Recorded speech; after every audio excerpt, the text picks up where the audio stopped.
오후의 시작, 세상의 모든 정보. 안녕하세요. 아나운서 임지웅입니다. 프로야구가 2년 연속 1000만 관중 돌파를 눈앞에 두고 있습니다. 이런 흥행의 요인으로 치열해진 순위 다툼이 꼽히는데요. 선두를 지키는 LG 트윈스와 또 한화 이글스는 물론이고 중위권 팀들까지 가을 야구 진출을 두고 경쟁이 치열해지면서 연일 매진 행렬이 이어지고 있습니다. 잠시 후 스포츠 이슈에서 프로야구 소식을 비롯해서 다양한 스포츠 이슈 전해드리겠습니다. 우리 자녀의 발달이 다른 아이보다 뒤처진다 싶을 때 부모 마음은 조급해지기 마련이죠. 혹시나 자폐 스펙트럼은 아닐까, 인터넷이나 유튜브에서 수많은 정보들을 찾아보지만 무엇이 맞는 이야기인지 혼란스러울 때가 많으실 것 같은데요. 오늘 세모정 톡톡 상담소 우리 아이는 왜 시간에 자폐 스펙트럼을 둘러싼 오해와 진실, 그리고 조기 진단과 치료의 중요성에 대해서 알아보겠습니다. 저희 방송은 KBS 일라디오 유튜브 채널을 통해서 실시간으로 시청, 참여하실 수 있습니다. 여러분의 많은 관심 부탁드리면서 KBS 세상의 모든 정보 지금 시작합니다.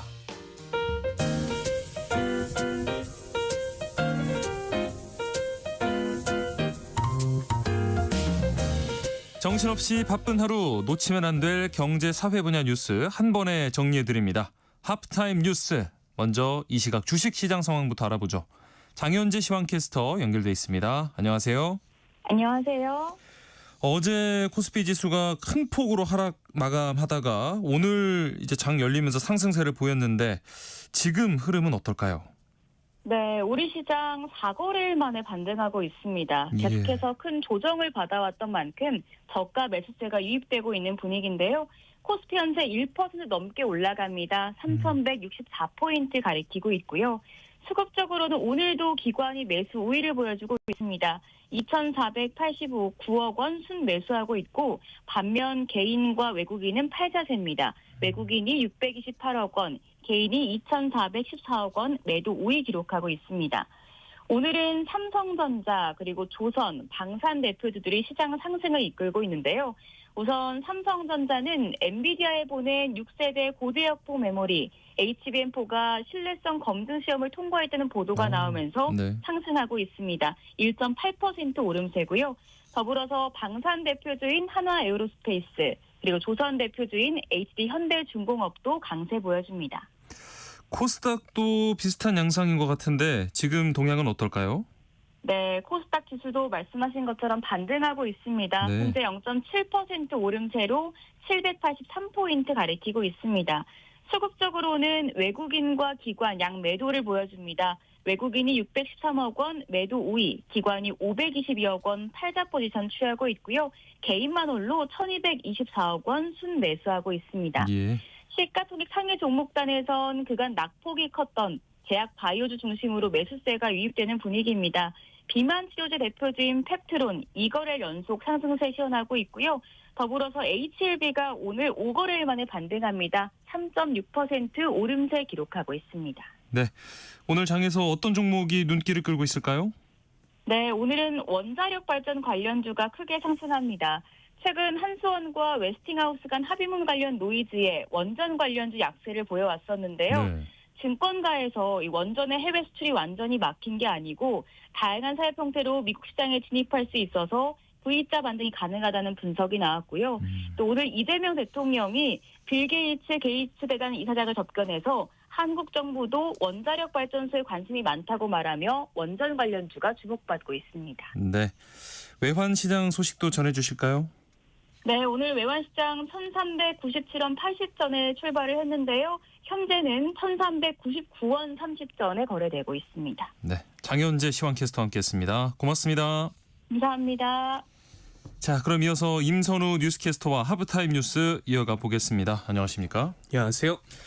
자, 트럼프 행정부가 이 재정난을 겪고 있는 인텔 살리기에 나섰는데 이 과정에서 지금 우리 반도체 기업들이 타격을 받을 수 있다는 우려가 나오고 있어요. 네, 미국 정부가 인텔의 지분 인수를 추진 중인데 눈여겨봐야 할 점은 반도체 지원금에 대한 대가라고 말한 부분입니다. 네. 하워드 러트닉 미 상무장관은 바이든 행정부 때 약속한 돈을 제공할 것이라면서도 그 대가로 지분을 얻겠다 말했는데 예. 우리 기업들도 비슷한 요구를 받을 수 있습니다. 트럼프 행정부가 노골적으로 자국 기업 챙기기에 나서면서 우리 기업들의 동참을 요구할 수 있기 때문인데 칩스법 보조금 지원 대가로 미 정부에 상응한 규모의 지분을 양도해야 한다는 입장인 만큼 동일한 혜택을 받는 삼성전자 등의 같은 잣대를 적용할 수 있다는 거죠. 네. 실제로 관련 보도가 나온 직후 로이터 통신은 소식통을 인용해 러트닉 장관이 삼성전자 등 이렇게 자국 내 반도체 공장을 짓고 있는 기업들의 지분 인수를 검토하고 있다 전하기도 했는데요. 네. 바이든 행정부 당시에는 미국에 공장을 짓는 반도체 기업들의 대가 없이 지원금을 주었다면 트럼프 행정부는 보조금을 주는 대신 그만큼의 주식을 받겠다는 겁니다. 네. 경영난을 겪고 있는 인텔과 달리 삼성전자 입장에서 보면 미국 정부의 투자가 필요치 않아 달갑지 않은 상황인데 네. 자칫 경영권 간섭 논란만 불거질 수 있기 때문입니다. 네. 수입 반도체 최대 300% 품목 관세를 예고한 상황에서 이 보조금을 조건으로 한 지분 요구 압박 가능성까지 더해지면서 고민이 깊어지는 모습인데 설령 지분 투자 전환을 요구하지 않는다 하더라도 지분 대신 반도체 품목 관세를 고리로 추가 투자를 요구하거나 보조금을 대폭 삭감할 수 있다는 관측도 나오고 있습니다. 네. 최근 트럼프 대통령이 반도체 품목 관세를 예고하면서 이 정상 범위를 벗어난 세 자릿수 관세를 재차 언급한 것도 이 보조금 삭감을 위한 사전 작업이란 분석도 나오고 있고요. 네. 또 트럼프 행정부가 인텔 지분을 확보하게 되면 이 자국 기업 밀어주기가 더 노골화될 텐데 이를 의식한 빅테크 기업들이 반도체 칩 발주 물량을 인텔에 몰아줄 가능성도 큽니다. 예. 최근 테슬라와 애플에 이어서 미국 내 추가 수주 기대감을 키우고 있던 삼성전자의 입장에선 찬물을 끼얹는 악재가 될 수 있고요. 네. 가뜩이나 트럼프 대통령의 반도체 관세 압박 속에 미생산 투자를 늘리고 있던 찰나 대미 투자 압박이 한층 거세지는 것도 고민이고 비용 부담은 커지고 국내 투자 여력이 약화되는 등의 우려가 제기되고 있습니다. 최근 이렇게 미국뿐 아니라 각국 정부가 미래 먹거리인 AI 반도체에서 패권을 차지하기 위해 물불 가리지 않고 있는데 우리나라 상황은 좀 아쉽습니다. 상법 개정과 법인세 인상, 노란봉투법 강행 등 기업들을 힘들게 하는 정책이 연일 쏟아지고 있는데 글로벌 시장은 관세 장벽을 높이고 여차하면 정부가 대주주로 등판하면서 기울어진 운동장이 되고 있는 만큼 정부와 기업이 실리를 취할 수 있는 전략을 함께 고심해봐야 될 때가 아닌가 싶습니다. 네. 뭐 트럼프 대통령 하면은 계속 이렇게 절벽 끝으로 벼랑으로 몬 다음에 손을 이렇게 내밀면서 뭔가 협상을 이끌어내는데 네. 이번에는 과연 풀어나갈 해법을 잘 찾을 수 있을지 지켜봐야겠습니다.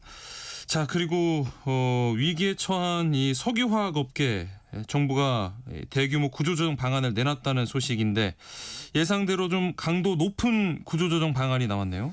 네, 현재 석유화학업계는 중국산 저가 공세에 밀려 생존 위기에 빠져 있는데 석유화학업계를 살리기 위한 대책을 논의하는 자리에서 정부는 먼저 기업들을 향해 강한 질타를 쏟아냈습니다. 예. 구현철 부총리는 석유업계가 과거 호황에 취해 공급 과잉에도 오히려 장비를 늘리고 고부가 가치 전환 기회도 놓쳤다 이 쓴소리를 남기면서 네. 주요 10개 석화기업의 전체 생산 설비 중 25%를 감축하라고 주문했는데요. 구체적 사업제표는 기업들이 스스로 만들어 연말까지 제출하라고 했습니다. 네. 기업별 특정 할당량을 주기보다는 기업들 간 자율적으로 재편 계획을 세우게끔 한다는 건데 적절한 자구 노력에는 규제 완화, 금융, 세제 등의 종합적인 지원을 아끼지 않겠다 이 채찍과 당근을 동시에 꺼내 들었습니다. 네. 정부가 구조 개편을 추진키로 한 가운데 금융위원회는 오늘 주요 5대 시중은행을 비롯한 주요 채권은행과 국책은행 관계자를 불러 석화기업의 자금 수요 대응 방안을 논의하는데요. 자구 노력을 전제로 대출 만기 연장과 이자 유예, 신규 대출 등과 같은 방안이 테이블에 오를 것으로 보이는데 네. 현재 석화업계에 대한 금융권의 위험 노출액은 30조 원대 이를 만큼 대대적인 손보기가 시급한 상황입니다. 네. 자, 그리고 다음 달부터는 이 카드를 많이 쓰면 최대 30만 원까지 환급받을 수 있다라고 하는데 내용 좀 자세히 알아볼까요? 네, 소비 쿠폰에 이어서 페이백이 시행이 되는데요. 예. 정부가 다음 달부터 11월까지 카드 사용액의 일정 금액을 환급해주는 상생 페이백을 시행합니다. 네. 어떤 기준으로 얼마나 받을 수 있는지 정리해보면 해당 기간 카드 소비액이 지난해 월 평균보다 많으면 이 늘어난 카드 사용분의 금액의 20%까지 매월 최대 10만 원, 석 달간 최대 30만 원을 디지털 온누리 상품권으로 환급해 줍니다. 네. 지난해 월 평균 카드로 100만 원을 썼다면 이번에 130만 원을 쓸 경우 6만 원, 150만 원을 쓰면 10만 원을 돌려받을 수 있는 거죠. 네. 소비 쿠폰처럼 전통시장이나 동네마트 등 소상공인 매장에서 사용한 금액이 소비 실적으로 잡히는데 연매출 30억 원 이상인 매장도 포함이 되고요. 네. 다만 백화점이나 이 대형마트, 온라인 쇼핑몰과 배달앱, 키오스크 결제는 제외되고 신청 방법과 기간은 상생 페이백 KR 누리집을 통해서 9월 15일부터 11월 30일까지 신청하실 수 있습니다. 축 처진 소비 활동을 늘려보자는 취지인데 이 밖에 비수도권 지역에서 5만 원 이상 카드를 쓰면 이 추첨을 통해 최대 2천만 원까지 디지털 온누리 상품권을 지급하는 소비 복권 행사도 함께 진행되는 만큼 예. 휴가 계획 있으신 분들은 이 상생 페이백 또 5만 원 쓰고 2천만 원을 받을 수 있는 절호이기에 지역 경제도 살리고 지갑도 불릴 수 있는 초특급 이벤트 잘 활용해 보시면 좋을 것 같습니다. 네. 자, 그리고 요즘 이 산업재해 사망사고 소식이 좀 잦아진 것 같은데 정부가 드디어 강경 대응에 나섰습니다. 네, 산재와의 전쟁 중인 정부가 칼을 빼들었는데요. 중대재해 발생 기업의 공공공사 참여를 제한하고 입찰과 낙찰 심사에서 안전평가 비중을 높이는 방향으로 국가 계약 제도를 손질합니다. 네. 제한 경쟁 입찰 사유에 안전부문 자격 제한 요건을 새로 도입하기로 했는데 안전 분야 인증 등을 기준으로 안전사고 위험이 높은 사업은 제한 경쟁을 통해 자격 미달 업체 입찰 참가를 제한하는 방안이고요. 네. 공공공사 낙찰 평가 과정에서도 중대재해 위반 항목을 감점 요인으로 신설하기로 했습니다. 네. 또 100억 원 이상 공사에서 2점 한도 가점 항목이던 건설 안전을 이 정규 배점 항목으로 바꾸기로 했고요. 중대재해 기업이 법인 분할이나 명의 변경으로 제재를 피하는 이른바 간판 바꿔달기 꼼수도 차단하는데 간판만 바꿔달아도 입찰 참가 자격 제한의 효력이 승계되도록 법 개정을 추진합니다. 이 밖에 장기 계속 공사의 공기가 시공사 귀책 사유 없이 지연되면 관련 추가 비용을 지급하기로 하면서 안전 투자를 유도하기 위한 지원책도 마련했는데 올해 11월까지 법령과 예규 개정을 마치고 연내 국회 통과를 목표로 하고 있습니다. 예. 정부가 이렇게 강경 대응에 나선 건 반복되는 사고에도 좀처럼 상황이 나아질 기미가 보이질 않기 때문인데요. 네. 바로 어제도 용인에 있는 쿠팡 물류센터에서 물품 분류 작업을 하던 50대 근로자가 쓰러져 숨지는 사고가 발생했습니다. 아이고, 네. 아직 경찰이 구체적인 사안을 조사하고는 있지만 일터에 하루하루 이렇게 불안감을 안고 나가야 하는 현실 시급한 조치가 필요해 보입니다. 네. 자, 그리고 청년들의 관심이 좀 컸던 걸로 알고 있는데 이 1억 만들기 통장이라고 하죠. 청년 도약 계좌. 이 중도 해지율이 늘고 있다고요? 네, 청년 도약 계좌는 만 19세에서 34세까지 청년이 매달 70만 원 한도 안에서 저축할 경우 정부가 일부 지원금을 지급하는 제도로 윤석열 정부 당시 도입됐는데 네. 일반 적금 금리로 환산했을 때 연최대 9.54% 효과가 있어서 이 목돈의 모기에 적합한 정책 상품으로 꼽혀왔습니다. 네. 하지만 말씀하신 것처럼 최근 중도 해지율이 크게 늘고 있다고 하는데요. 예. 5년이라는 긴 만기 부담과 팍팍한 하루살이 등으로 청년들이 이탈하고 있다고 합니다. 지난달 말 기준 총 35만 8천 명이 해지했는데 누적 신규 개설 인원인 225만 명의 15.9%에 달할 만큼 많았고요. 네. 특히 납입 금액이 10만 원 미만인 가입자들의 중도 해지율이 40%에 육박해 가장 높았는데 이 높은 금리 혜택에도 취업난과 생활비 부담이 커지면서 청년들이 납입을 중도 포기하고 있는 것으로 풀이됩니다. 네. 정부는 청년 도약 계좌 이자, 비과세 혜택 등 세제 지원을 올해 12월 30일자로 종료할 예정인데 기존 가입자는 약정한 가입 기간까지 혜택이 유지되고요. 대신 이재명 대통령의 대선 공약이었던 청년 미래 적금이 곧 출시됩니다. 일정 소득 이하 청년들이 1년에서 3년 동안 적금을 납입할 경우 만기 시점에 정부가 25%가량을 지원하는 형태 상품 신설을 공약했는데 금융위는 청년 도약 계좌 가입자를 대상으로 청년 미래 적금으로 갈아탈 수 있는 방안도 검토하고 있다고 하네요. 네. 자, 최근에 이 넷플릭스 애니메이션이죠. K-팝 데몬 헌터스가 뭐 전 세계적인 열풍을 일으키고 있는데 그러면서 작품 배경인 우리 한국에 대한 관심도 부쩍 높아지고 있다고요? 네, 요즘 그야말로 전 세계적으로 난리죠. 네. 어딜 가도 연말에 소다팝 이렇게 흥얼거리는 소리와 함께 네. SNS에서도 이 대표곡인 골든 챌린지가 유행할 정도인데 네. 이 캐대헌이 한국 홍보대사 역할을 톡톡히 하고 있습니다. 예. 구글 검색 트렌드에 따르면 전 세계에서 한국이라는 키워드 검색량은 2년 8개월 만에 최대치를 기록했다고 하는데요. 예. 지난 6월 20일 캐대헌이 공개된 이후 2배로 늘었다고 합니다.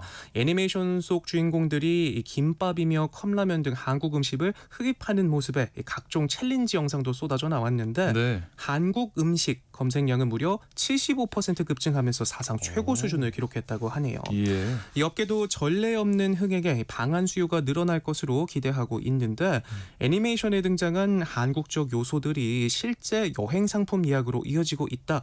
이 외국인 관광객의 관심이 일상 속 한국 문화 전반으로 확장되고 있다 짚었고요. 예. 또 증권가에서도 캐대언으로 대표되는 한국 소프트파워 확산이 국내 화장품과 음식료, 엔터테인먼트 종목 주가의 릴레이팅 그러니까 재평가 가능성을 높일 것으로 전망할 정도로 세계가 캐대언 아리 중입니다. 네.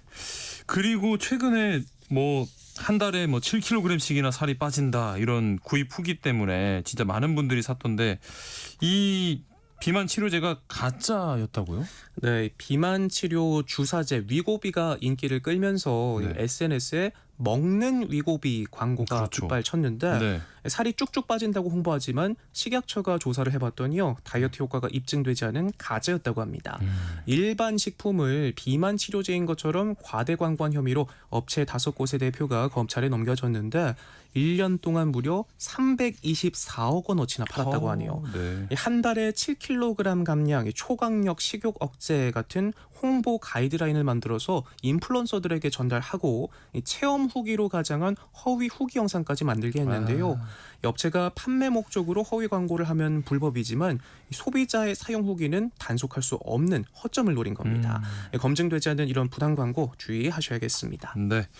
자, 날씨 얘기로 마무리를 하죠. 이제 처서가 코앞인데 여전히 무더위가 뭐 기승을 부리고 있습니다. 네, 절기상 더위가 가시고 가을을 맞이한다는 처서가 다가오고 있는데 무더위는 좀처럼 누그러들 기미를 보이지 않고 있습니다. 잠시 주춤하던 폭염 피해는 집중호우 이후 다시 30도를 웃도는 무더위가 지속되면서 전국 곳곳에서 발생하고 있는데요. 이 극한 가뭄을 겪고 있는 강릉시는 사상 초유의 제한급수까지 돌입했고요. 네. 이 무더위 속 온열 질환자는 지난 5월 15일부터 최근까지 3,700명에 육박해서 아이고. 지난해 전체를 넘어섰을 정도고 예. 사망자도 23명이나 나왔는데 건강관리 특히 더 신경 쓰셔야겠습니다. 네. 오늘 말씀 여기까지 듣겠습니다. 임선우 뉴스캐스터와 함께했습니다. 고맙습니다. 고맙습니다. KBS 라디오 세상의 모든 정보 함께하고 계신 지금 시각은 12시 38분입니다. 이 시각 교통정보 알아보겠습니다. 네, 이 시각 교통정보입니다. 점심시간을 지나며 이동량 자체는 다소 줄었지만요. 곳곳에 사고와 고장난 차 소식이 많은데요. 폭염이 계속되고 있는 만큼 온도에 민감한 엔진과 타이어 등 차량 점검이 반드시 필요하겠습니다. 먼저 경부고속도로 양방향 북천안 부근 지나시기 무척 답답한 이유 국도 진출로가 화물차 사고 차량들로 막혀 있어서입니다. 1시간이 넘게 램프 구간을 중심으로 꼼짝을 못하고 있는데요. 이 처리 때문에 부산 쪽은 북천안 일대로 1km 구간, 서울 방향은 사고 지점 지나서 양재에서 반포 쪽으로 시 구간 운행이 답답합니다. 서울 시내로 진입하시면 이전 시간에 있었던 사고와 고장난 차는 모두 처리가 끝났지만 구리 쪽 강변북로 마포대교 부근 4차로에서 작업 중이라 정체 반포대교까지도 이어지고요. 같은 방향 올림픽대로 여의 하류에서 성수대교 구간 정체인데 이 사이 반포대교 4차로에서도 작업이 한창입니다. 차선 변경에 주의하셔야겠습니다. KBS 교통정보센터였습니다. 세상의 모든 정보는 청취자분들의 관심과 참여를 기다립니다. 방송 들으시면서 궁금한 점이 있거나 의견 공유하고 싶은 분들 계시면 문자 보내주세요. 추첨을 통해 모바일 쿠폰 보내드리겠습니다. 참여하실 번호는 샵 9730이고요. 짧은 문자 50원, 긴 문자 100원의 이용료가 부과됩니다. 콩 게시판을 통해서는 무료로 참여하실 수 있고요. KBS 1라디오 유튜브 채널을 통해서도 실시간으로 시청 참여하실 수 있습니다. 시선 집중. 지금 가장 화제가 되고 있는 스포츠 뉴스를 파헤쳐보는 시간이죠. 스포츠 핫이슈. 오늘도 KBS 스포츠국 정현호 PD와 함께합니다. 안녕하십니까? 네, 안녕하십니까. 저희가 뭐 매주 프로야구 소식을 전해드리고 있는데 네. 이 순위 싸움이 점점 흥미진진해지고 있습니다. 그렇죠. 일단 뭐 LG 트윈스가 후반기에 정말 무서운 상승세로 1위 자리를 굳혀가고 있는데 네, 정작 이 추격해야 되는 한화는 선발진이 흔들리고 있어요. 맞습니다. 어제 경기에서도 두산에게 13대 9로 패했는데 네. 선발로 나섰던 이 조동욱 선수가 2와 3분의 1이닝 4실점으로 조기 강판 됐거든요. 예. 사실 조동욱 선수는 이번 시즌 좀 중간 계투 불펜진에서 많이 활약을 하던 선수인데 지금 한화의 선발 5명 중에 3명이 이탈을 네. 한 상황이에요. 아하. 어느 정도냐면은 일단은 이 문동주 선수가 16일에 열린 NC전에서 강습 타구의 오른팔 전완부를 맞으면서 예. 교체가 됐고 아마도 한 2번 정도 더 로테이션을 걸을 예정이라고 합니다. 선수 네. 보호 차원에서도 그렇고 거기다 이어서 이제 KBO 리그 현재 최고의 에이스라고 할 수 있는 코디 폰세도 예. 지금 장염 증세를 보이면서 아하. 등판이 이제 돌아오는 주말 SSG전으로 미뤄진 상황이었거든요. 네. 다행히 폰세 선수 같은 경우는 조금 이제 회복이 되고 있긴 합니다만 한 번 걸은 바로 어제 경기에 이 폰세 선수의 자리에 조동욱 선수가 대체 출전을 했던 건데 어쨌든 결과론적으로는 조금 일찍 강판이 된 상황이었고 네. 여기에 더해서 5선발 자리를 이제 당초 기대했었던 엄상백 그리고 엄상백 선수의 대체자로 또 기대했었던 황준저 선수 모두 두 선수 모두 번갈아가며 나올 때마다 좀 난타를 당하고 있어요. 아하. 그렇다 보니까 지금 한화가 사실은 전반기부터 1위를 차지하는데 가장 큰 공헌을 했던 5명의 선발 로테이션 중에서 네. 3명이 이탈을 예. 한 상황이라고 볼 수 있거든요. 네. 여기에 더해 류현진 선수도 후반기에서는 물론 정상적으로 로테이션 소화는 하고 있습니다만 성적이 전반기보다 조금은 떨어지는 모습을 보이고 있기 때문에 1위 탈환에 있어서는 선발진이 가장 큰 장점이었던 하나의 선발진이 조금은 누수가 있는 모습이 있습니다. 네. 뭐 한화도 걱정이지만 진짜 걱정인 건 롯데일 텐데 그렇죠. 22년 만에 10연패를 기록을 하면서 순위도 지금 4위로 밀렸고요. 네. 이렇게 연패가 길어지면 이거 가을 야구 자체가 좀 힘들어지는 거 아닌가 싶기도 해요. 롯데 팬들이 이번에는 정말 가을 야구를 예상하셨을 거예요. 왜냐하면 전반기 때까지만 해도 1, 2위와는 조금 차이가 있었지만 그래도 가장 좀 부동의 3위 자리를 네. 4위와의 격차도 컸고 네네. 구할 것이다라는 전망이 많았는데 10연패까지 될 줄은 정말 허허. 몰랐죠. 결국 어제는 이제 SSG가 승리하면서 SSG에게 3위 자리를 내주게 된 상황이 됐고 네. 롯데가 이렇게 되면서 2003년 이후로 22년 만에 10연패에 빠지게 됐습니다. 네. 그러면서 이제 롯데가 대체 뭐가 문제냐 주위에서 이제 많이들 물어보시는데 네. 롯데가 굉장히 좀 특이한 타율에 관한 기록을 가지고 있습니다. 팀 타율이 현재까지 이제 전체 2위를 달리고 있어요. 오, 네. 안타, 2루타 이런 단타 부문에서는 굉장히 상위권에 여전히 랭크가 돼 있거든요. 예. 한동안 또 팀 타율 1위를 달리기도 했었고 네. 그런데 팀 홈런 기록은 압도적으로 최하위입니다. 하하. 쉽게 말해서 소총부대였던 거죠. 네. 안타와 2루타 단타들을 많이 치지만은 결국 장타력에서 조금은 부족한 모습이 있었는데 네. 단적으로 저는 이 19일 경기를 좀 지적을 하고 싶어요. 19일 네. 경기에서도 안타 개수는 LG보다 더 많이 기록을 했는데 아하. 결정적인 상황마다 적시타 혹은 대량 득점에 물꼬를 틀 수 있는 장타가 터지지 않으면서 네. 더 많은 안타 개수를 기록하고도 LG에게 패배하는 그런 상황이 나왔었거든요. 최근에 보면은 근데 문제는 이 단타력조차도 나오지 않는 상황이라고 보시면 될 것 같아요. 네. 후반기 팀 타율만 보면은 8월 이후로 지금 최하위입니다. 타선이라는 아하. 것은 기본적으로 기복이 있기 마련이긴 한데 예. 이렇게 집단 침체에 빠지다 보니까 좀 돌파구를 찾지 못하는 경우가 있거든요. 사실 어제 경기도 중반까지는 레이에스 선수의 석점 홈런에 앞서서 편승해서 좀 앞서 나갔거든요. 이런 네. 식으로 분위기를 전환하는 데 있어서 가장 좋은 것이 홈런인데 홈런. 이 네. 홈런이 여전히 좀 터지지 않는 상황이다 보니까 이렇게 되면은 야구에서 어떤 상황이 일어나냐면은 타자들이 뭐 안타에서 진루는 해요. 그런데 적시타가 터지지 않다 보니까 네. 연속 안타가 나오지 않으면 잔루가 생깁니다. 네. 결국에는 득점으로 이어지지 않는 잔루가 현재 후반기에서 리그에서 제일 많아요. 아하. 잔루가 제일 많은데 출루율 자체는 7위, 타선의 효율이 극도로 낮다라고 이제 해석을 할 수 있는 부분이거든요. 네. 이렇다 보니까 지금 투타의 어떤 핵심 요원이었다고 할 수 있는 홍민기와 윤동희 선수를 어제자로 2군으로 또 내려보내는 교체를 단행하기도 했는데 이런 네. 부분 자체가 아직까지 돌파구를 찾지 못하고 있는 롯데의 현 상황을 단적으로 보여주는 것 같습니다. 그런가 하면 지금 저기 아래쪽에서는 두산 베어스가 뭐 여전히 9위긴 하지만 네. 연승을 달리면서 야 가을 야구 가능한 거 아니야 이렇게 불씨를 살리고 있다는 평가인데. 원래 같은 경우는 예. 이 두산 같은 경우 9위였던 두산 그리고 10위였던 키움 같은 경우는 네. 좀 가을 야구 어렵겠다라는 생각이 나와 전망이 그랬죠. 많았거든요. 네. 키움은 냉정하게 여전히 어렵고요. 네.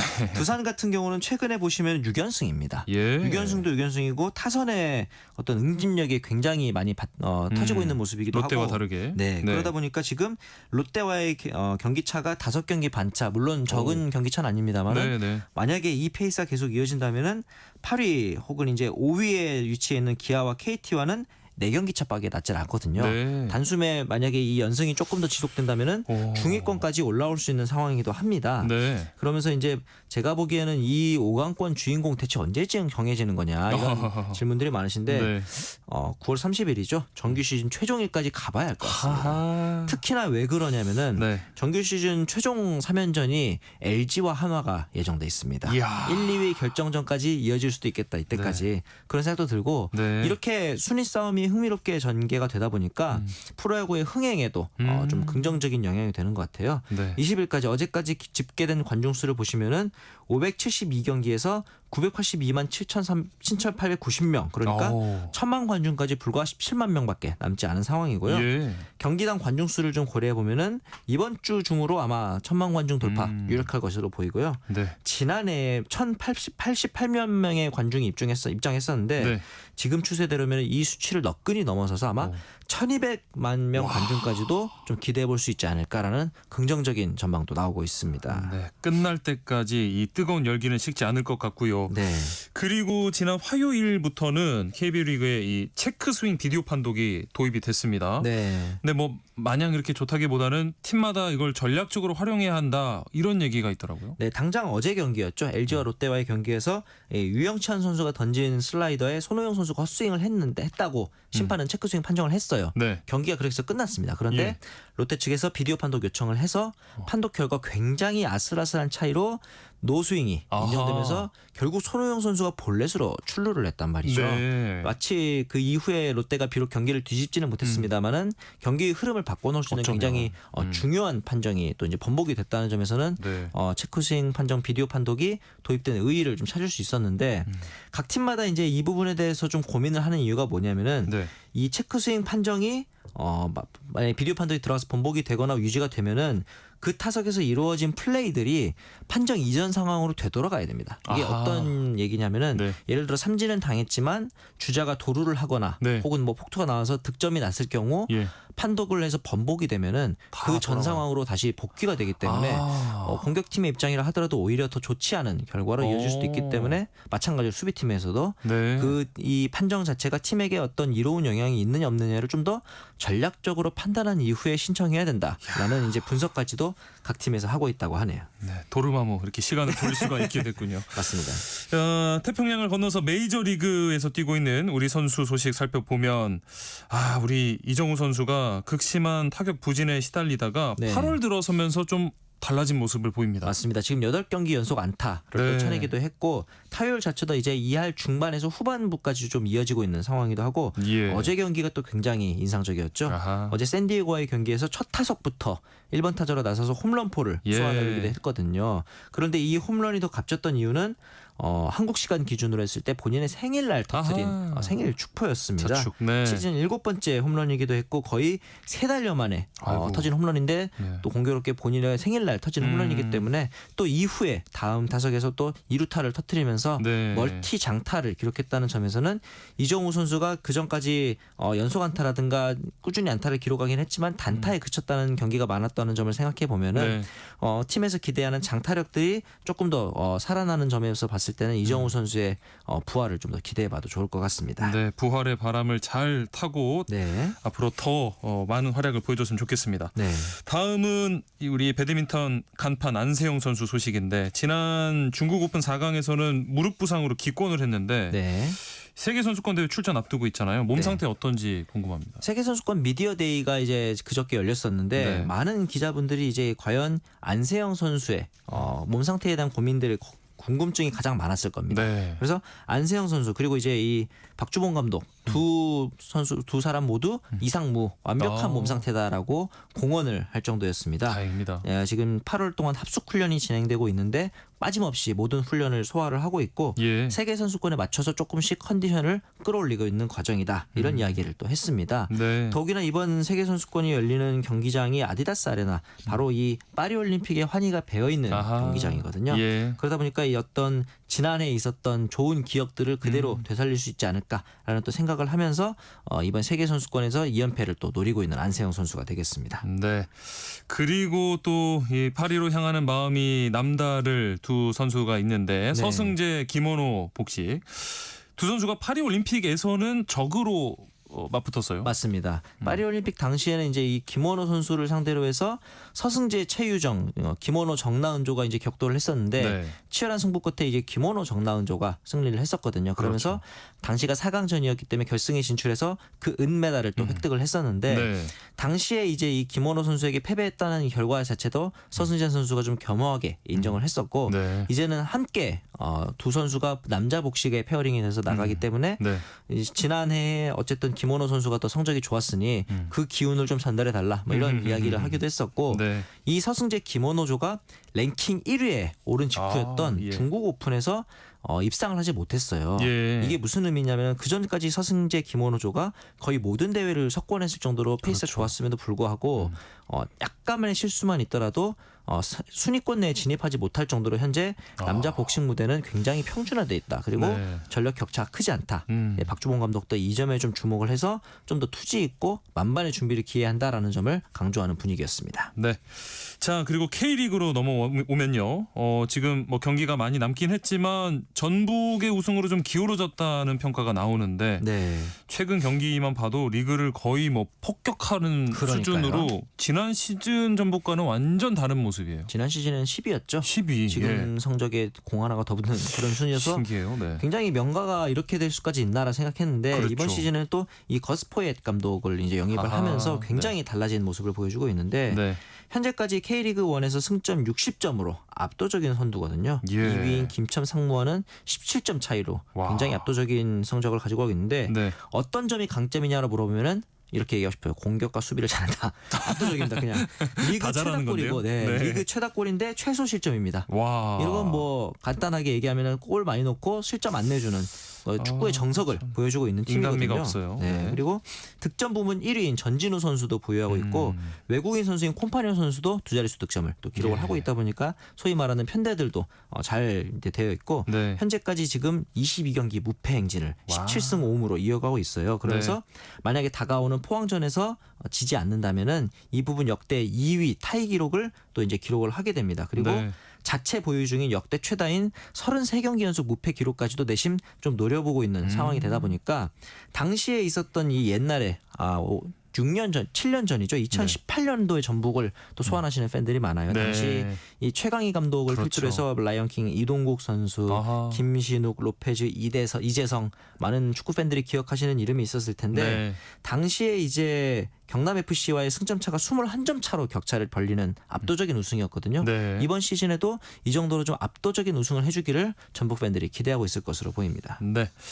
최근에 그리고 양궁 국가대표 장채환 선수 SNS에 극우 성향 게시물을 올려서 논란이 일었는데 네. 협회가 징계 여부 검토한다고요. 네, 이것에 대해서 양궁협회는 이제 시비를 다툴 건까지는 아니지만 SNS 게시물이라는 또 결과물이 있었고 선수가 잘못을 인정하고 있기 때문에 스포츠 공정위원회를 여는 방안에 대해서 검토하고 있다라는 이야기를 했습니다. 네. 장채환 선수 같은 경우는 지난 3월에 국가대표 선발전을 통해서 태극마크를 달긴 했습니다만 최종 평가전에서는 순위권에 들지 않으면서 네. 광주 세계선수권에 참가하지는 않을 예정인데 이 극우 성향의 계정들을 여러 팔로우하고 게시물에 본인의 성향을 좀 나타냈다는 점에서 협회 차원에서의 어떤 징계를 할 것이냐, 안 할 것이냐, 혹은 징계를 한다면 어느 수준까지 징계를 해야 될 것이냐 이런 것들을 검토하고 있는 것으로 알려져 있고요. 네. 여기에 덧붙여서 좀 이 SNS 사용에 대해서 선수들에게 좀 더 재발 방지에 대한 입장을 강화하겠다 이런 이야기를 하면서 국가대표로서의 마음가짐을 조금 더 국가대표로서의 책무 그리고 그렇죠. 공인으로서의 마음가짐을 좀 제대로 인지할 수 있도록 교육의 대상을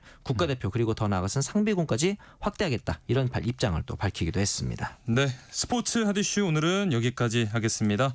KBS 스포츠국 정현호 PD와 함께했습니다. 고맙습니다. 네, 감사합니다. KBS 세상의 모든 정보 1부 순서 여기서 마무리합니다. 2부에서는 오늘 꼭 알아야 할 정치, 국제 이슈 전해드리는 오늘의 뉴스, 또 세모정 톡톡 상담소 우리 아이는 왜 코너 마련돼 있고요. 라디오 객석 1열 목공소에서 뮤지컬 소식 전해드리겠습니다. 2부에 다시 돌아오겠습니다.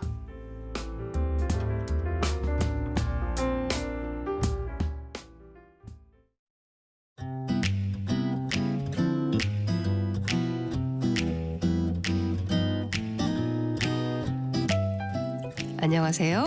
바른말 고운말입니다. 방송에 음악 프로그램이 많이 있는데요. 오늘은 진행자의 말과 관련된 내용을 말씀드리겠습니다. 진행자가 그날 제일 처음에 나오는 곡을 소개할 때 보통 오늘 첫 곡은 이것입니다 같이 말합니다. 또 맨 나중에 나올 곡을 소개할 때는 오늘의 끝곡 또는 오늘의 마지막 곡이라고 하는데요. 여러분은 이 둘 중에 어느 것이 자연스러운 표현이라고 생각하시는지요? 우리말에서 처음에 반대말 또는 상대어는 끝이 될 수도 있고 마지막이 될 수도 있습니다. 사전의 뜻풀이를 보면 끝은 시간, 공간, 사물 따위에서 마지막 한계가 되는 곳을 뜻하고 마지막은 시간상이나 순서상의 맨 끝을 뜻합니다. 예를 들어 16부작 드라마에서 보통 1회는 첫 회라고 하고 16회는 마지막 회라고 하는데 이것을 처음 회라든지 끝 회라고 하면 어색하게 들립니다. 이와 마찬가지로 음악 프로그램에서도 첫 곡의 상대어로는 마지막 곡이란 표현이 더 자연스러운 겁니다. 그리고 진행자가 청취자의 이름과 전화번호를 말해줄 때 번호 전체가 아니라 뒤에 있는 네 자리를 말합니다. 그 네 자리를 가리켜서 휴대전화 끝번호라고 하는 경우가 있는데요.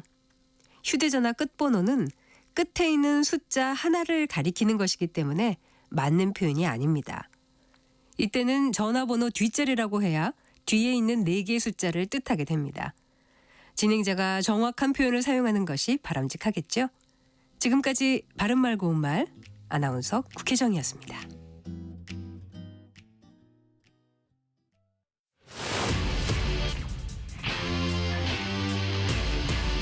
토론에 정답은 없습니다. 토론이 세상을 바꿀 수도 없습니다. 하지만 질문은 새로운 세상을 만들 수 있습니다. 질문으로 올바른 세상을 만드는 첫걸음. 평일 저녁 7시 20분 KBS 열린 토론.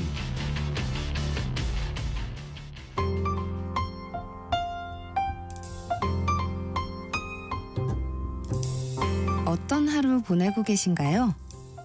눈코 뜰 새 없이 바쁘게 지나가는 한 주. 따뜻한 시선으로 하루를 마무리합니다. 당신을 위한 지식 쉼터. 오늘 밤 일라디오. 월요일부터 금요일. 매일 밤 10시 5분에 시작합니다.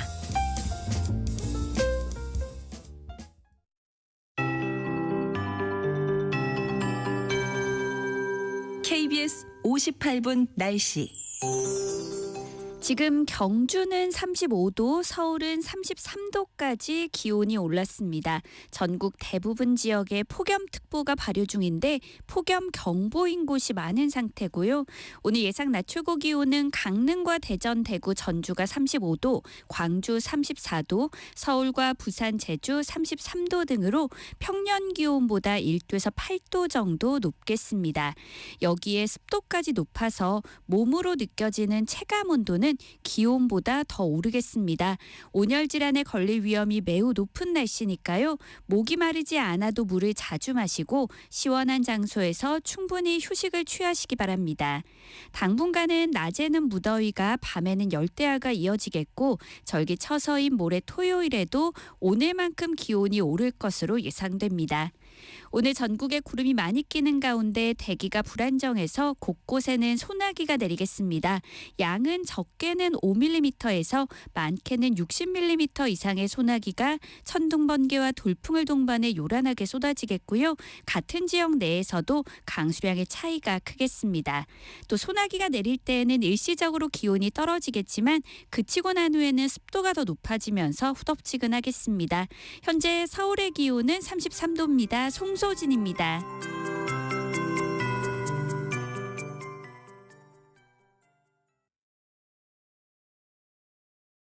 정성을 다하는 국민의 방송 KBS가 한시를 알려드립니다. AM 711kHz, FM 97.3MHz, KBS 1라디오입니다. HLKA.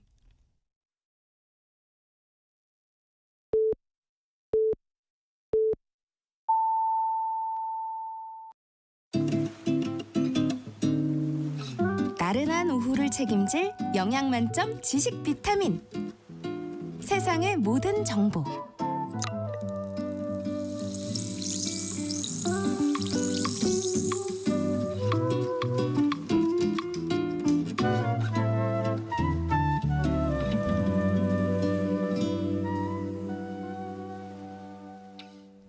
세상의 모든 정보 2부 시작합니다. 2부에서는 정치 국제 이슈를 전해드리는 오늘의 뉴스와 또 청취자 여러분들의 작은 궁금증도 신속 정확하게 해결해드리는 세모정 톡톡 상담소 목요일 순서로 우리 아이는 왜 코너 기다리고 있습니다.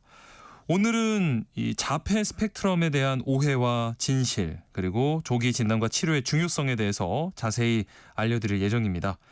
오늘 주제와 관련해서 궁금한 점 있으시면 저희가 상담도 해드리고 또 추첨을 통해서 5분께 모바일 햄버거 쿠폰 보내드리니까요. 문자로 많은 참여 미리 부탁드립니다. 문자 보내주실 곳은 샵 9730번입니다. 샵 9730. 짧은 문자는 50원, 긴 문자는 100원의 정보 이용료가 있고요. 콩 게시판으론 무료로 참여하실 수 있습니다. 그러면 먼저 라디오 정보센터 뉴스 전해드립니다.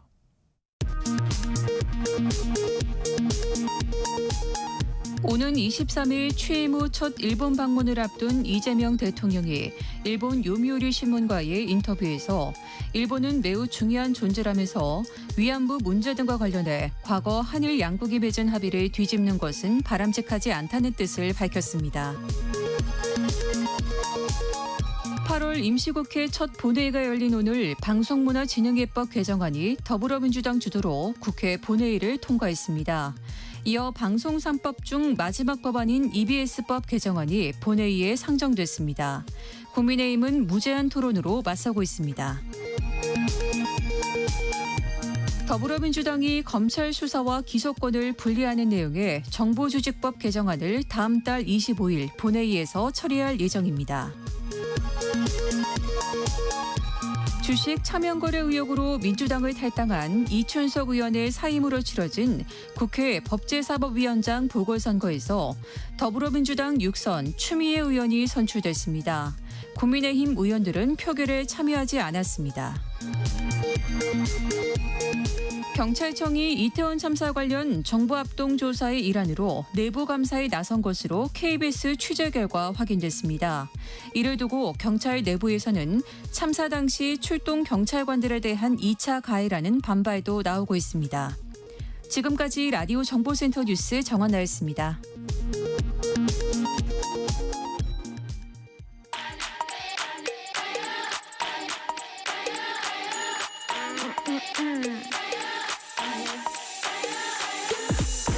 혹시 뉴스 빠뜨리셨나요? 한낮에 전해진 소식들 꼼꼼히 정리해드리겠습니다. 오늘의 뉴스 조현정 시사평론가와 함께합니다. 안녕하십니까? 네, 안녕하세요. 이재명 대통령이 한일 정상회담을 앞두고 과거 위안부 합의는 국가 간의 약속이라 쉽게 뒤집어선 안 된다 이렇게 밝혔네요. 네. 이 요미우리 신문하고의 단독 인터뷰가 공개된 건데요. 네. 한일 정상회담 이제 내일 모레잖아요. 예. 그 회담 앞두고 일본 관련한 메시지를 낸 건데 요미우리 신문도 일면 톱에 다루고 그리고 총 9개 면에 걸쳐서 비중 있게 소개를 했습니다. 네. 네, 이재명 대통령은 그 과거에 우리가 이미 해놨던 위안부 합의하고 징용공 배상 문제에 대해서 기존의 합의를 유지하겠다라는 거예요. 이게 네. 국가 간의 약속이기 때문에 뒤집는 것은 바람직하지 않고 다만 정책 일관성과 국가의 대외 신뢰를 생각하는 한편 피해자, 국민, 유족 입장도 진지하게 생각하는 두 가지 책임을 동시에 지고 있다. 이렇게 덧붙였는데요. 네. 그러니까 우리 정부의 대일 정책이 사실은 그 과거사를 다루는 방식 그 시각이 정권마다 늘 뒤집혔어요. 그렇죠. 오락가락 해왔단 말이에요. 네. 박근혜 정부 같은 경우에는 그때 아베 신조 정권하고 네. 위안부 문제의 최종적 불가역적 해결이라는 것에 합의를 하면서 마치 이게 그냥 사과 없이 매듭 짓는 것처럼 네. 돼버렸고 네. 윤석열 정부는 한창 난리가 났었던 게 그 제3자 변제안이라고 해가지고 네. 일본 피고 기업, 전범 기업은 그대로 있고 우리 쪽이 어떻게 뭐 그 배상금을 모아가지고 출자해가지고 네. 배상을 한다 이런 식의 3자 변제안을 내놨었단 말이에요. 예. 그리고 그럼 이제 또 아예 반대 다른 또 정부가 들어섰으니까 그럼 이거를 또 뒤집고 다르게 새롭게. 얘기를 하는 것인가 일본에서도 주목을 하고 있었던 건데 네. 이거를 기존 걸 유지하겠다라는 거고요. 예. 이재명 대통령은 그 역사 문제에 대한 인간적인 접근을 제안했습니다. 그러니까 진심이 담긴 사과가 있어야 된다는 거예요. 네. 우리가 그 경제적인 문제라기보다는 감정적인 문제인데 진심으로 위로를 건네는 과정이 훨씬 중요한데 그게 항상 배제되고 늘 배상이 부수적인 문제인데도 마치 피해자들이 돈 때문에 돈을 원해서 싸우는 것처럼 변질되고 왜곡되는 그런 모습이 안타깝다고 말했습니다. 그리고 또 일본과의 어떤 협력 관계도 강조를 했어요. 네, 일본을 매우 중요한 존재라고 표현을 했습니다. 네. 경제, 안보, 인적 교류 등 다양한 분야에서 협력 확대 의지를 밝혔는데요. 특히나 뭐 눈에서 멀어지면 마음에서도 멀어진다 이런 우리 속담을 얘기를 하면서 앞으로 셔틀 외교, 그러니까 양국 정상이 네. 정례적으로 자주 보자라는 말을 좀 강조했고 네. 다만 일본 측에서 요구하는 그 후쿠시마 포함해서 일본의 수산물 조기 수입 재개에 대해서는 아직 곤란하다는 뜻을 밝혔습니다. 예. 그리고 북핵 정책하고 관련해서도 얘기가 나왔는데 지금 우리 정부 정책 방향은 한반도의 비핵화인 게 맞고 한국 정부는 미국과 긴밀한 공조를 유지하면서 적극적인 남북 대화를 통해서 핵을 동결, 축소, 폐기 이렇게 3단계로 갈 수 있는 여건을 만들어 나갈 것이다 얘기를 했습니다. 예. 근데 이재명 대통령이 북핵 문제에 관련해서 3단계 비핵화 해법을 언급한 건 이번이 처음이고요. 네. 근데 이 내용은 사실 미국하고 공조, 한반도 비핵화 이게 한일 정상회담뿐만이 아니라 그 이후에 있을 한미 정상회담 내용과도 또 연계가 되는 그렇죠. 부분이라 네. 주목이 되고 과거 김대중 오부치 공동선언을 높이 평가하면서 이번에도 좀 그런 게 나왔으면 좋겠다 이렇게도 시사했거든요. 그래서 그 이시바 총리하고 만나서 새로운 공동선언이 나올 수 있을지 이것도 주목됩니다. 네. 한낮의 교양 파트너 지금 여러분께서는 세상의 모든 정보와 함께하고 계십니다. 자, 김건희 여사가 오늘 구속 후 세 번째 특검 조사를 받습니다. 네, 원래는 소환 통보한 날이 어제였어요. 예. 근데 건강이 좋지 않아서 출석 어렵다고 하면서 그 자필로 불출석 사유서를 제출했잖아요. 네. 그렇게 일정을 하루 연기한 게 오늘입니다. 네. 오늘 오후에 소환하게 되고요. 예. 1차, 2차 소환 때는 공천 개입 의혹, 도이치모터스 주가 조작 의혹 등에 대해서 캐물었다고 하는데 오늘 조사에서는 이 건진법사하고 통일교 청탁 의혹 네. 여기에 집중적으로 질문이 들어갈 것으로 알려졌습니다. 네. 근데 김건희 여사가 뭐 진술 거부권도 행하고 있고 또 목걸이 같은 이런 물품들은 자기는 전혀 받은 적이 없다고 얘기를 하고 있잖아요. 예. 근데 특검은 원래 그때 이제 녹취록도 제시를 했단 말이에요. 뭐 농축자를 잘 받았다 이런 녹음도 확보를 했었지만 이런 녹취가 있는 것에 대해서도 인사치레였을 뿐이다. 나는 받은 적이 없다. 뭐 인사는 맞지 않는다. 이렇게 반박을 하고 있는 거고요. 네. 근데 김건희 여사의 원래 그 구속 일정이 끝났었던 건데 연장을 한 거고 그렇죠. 연장을 했어도 열흘 남았어요. 네. 그래서 특검은 이 남은 기간 동안 신속하게 수사를 진행할 방침인데 그렇지만 조사가 순조롭게 이어질지는 사실은 미지수인 부분이고요. 예. 그리고 집사로 알려진 김예성 씨 구속기간 다음 달 1일까지로 연장됐습니다. 네. 마지막으로 그 건진법사 전성배 씨는 법원의 영장심사를 포기했어요. 네. 자기 때문에 여러 사람이 고초를 겪는 상황을 견딜 수가 없고 당연히 잘못돼야 된다고 자기도 좀 잘못돼야 된다라고 생각하는 만큼 그냥 다투지 않고 구속을 받아들이기로 받아들인다. 했다. 하지만 그것이 혐의를 인정하는 건 아니다라고 했고요. 네. 구속 심사는 아까 9분 만에 종료가 됐는데 아직 결과가 안 나와서 구치소에서 대기 중입니다. 조만간 결과가 나올 것으로 보여집니다. 네. 자, 그리고 한편 윤석열 전 대통령 측은 김건희 특검팀을 검찰에 고발하기로 했어요. 네, 이게 구속되기 전에 서울구치소에서 체포영장 집행을 특검팀이 계속 시도를 했고 네. 당시에 뭐 수의를 벗고 뭐 이렇게 뭐 반발하면서 저항하고. 네. 그랬었잖아요. 이때 나를 잡으려고 무리하게 영장 집행을 시도했다. 그러니까 책임을 묻겠다라는 겁니다. 네. 윤 전 대통령은 민중기 특검과 문홍주 특검보 등 2명을 직권남용 체포, 직권남용 감금미수, 독직폭행 등 혐의로 서울중앙지검에 고발할 예정이고요. 예.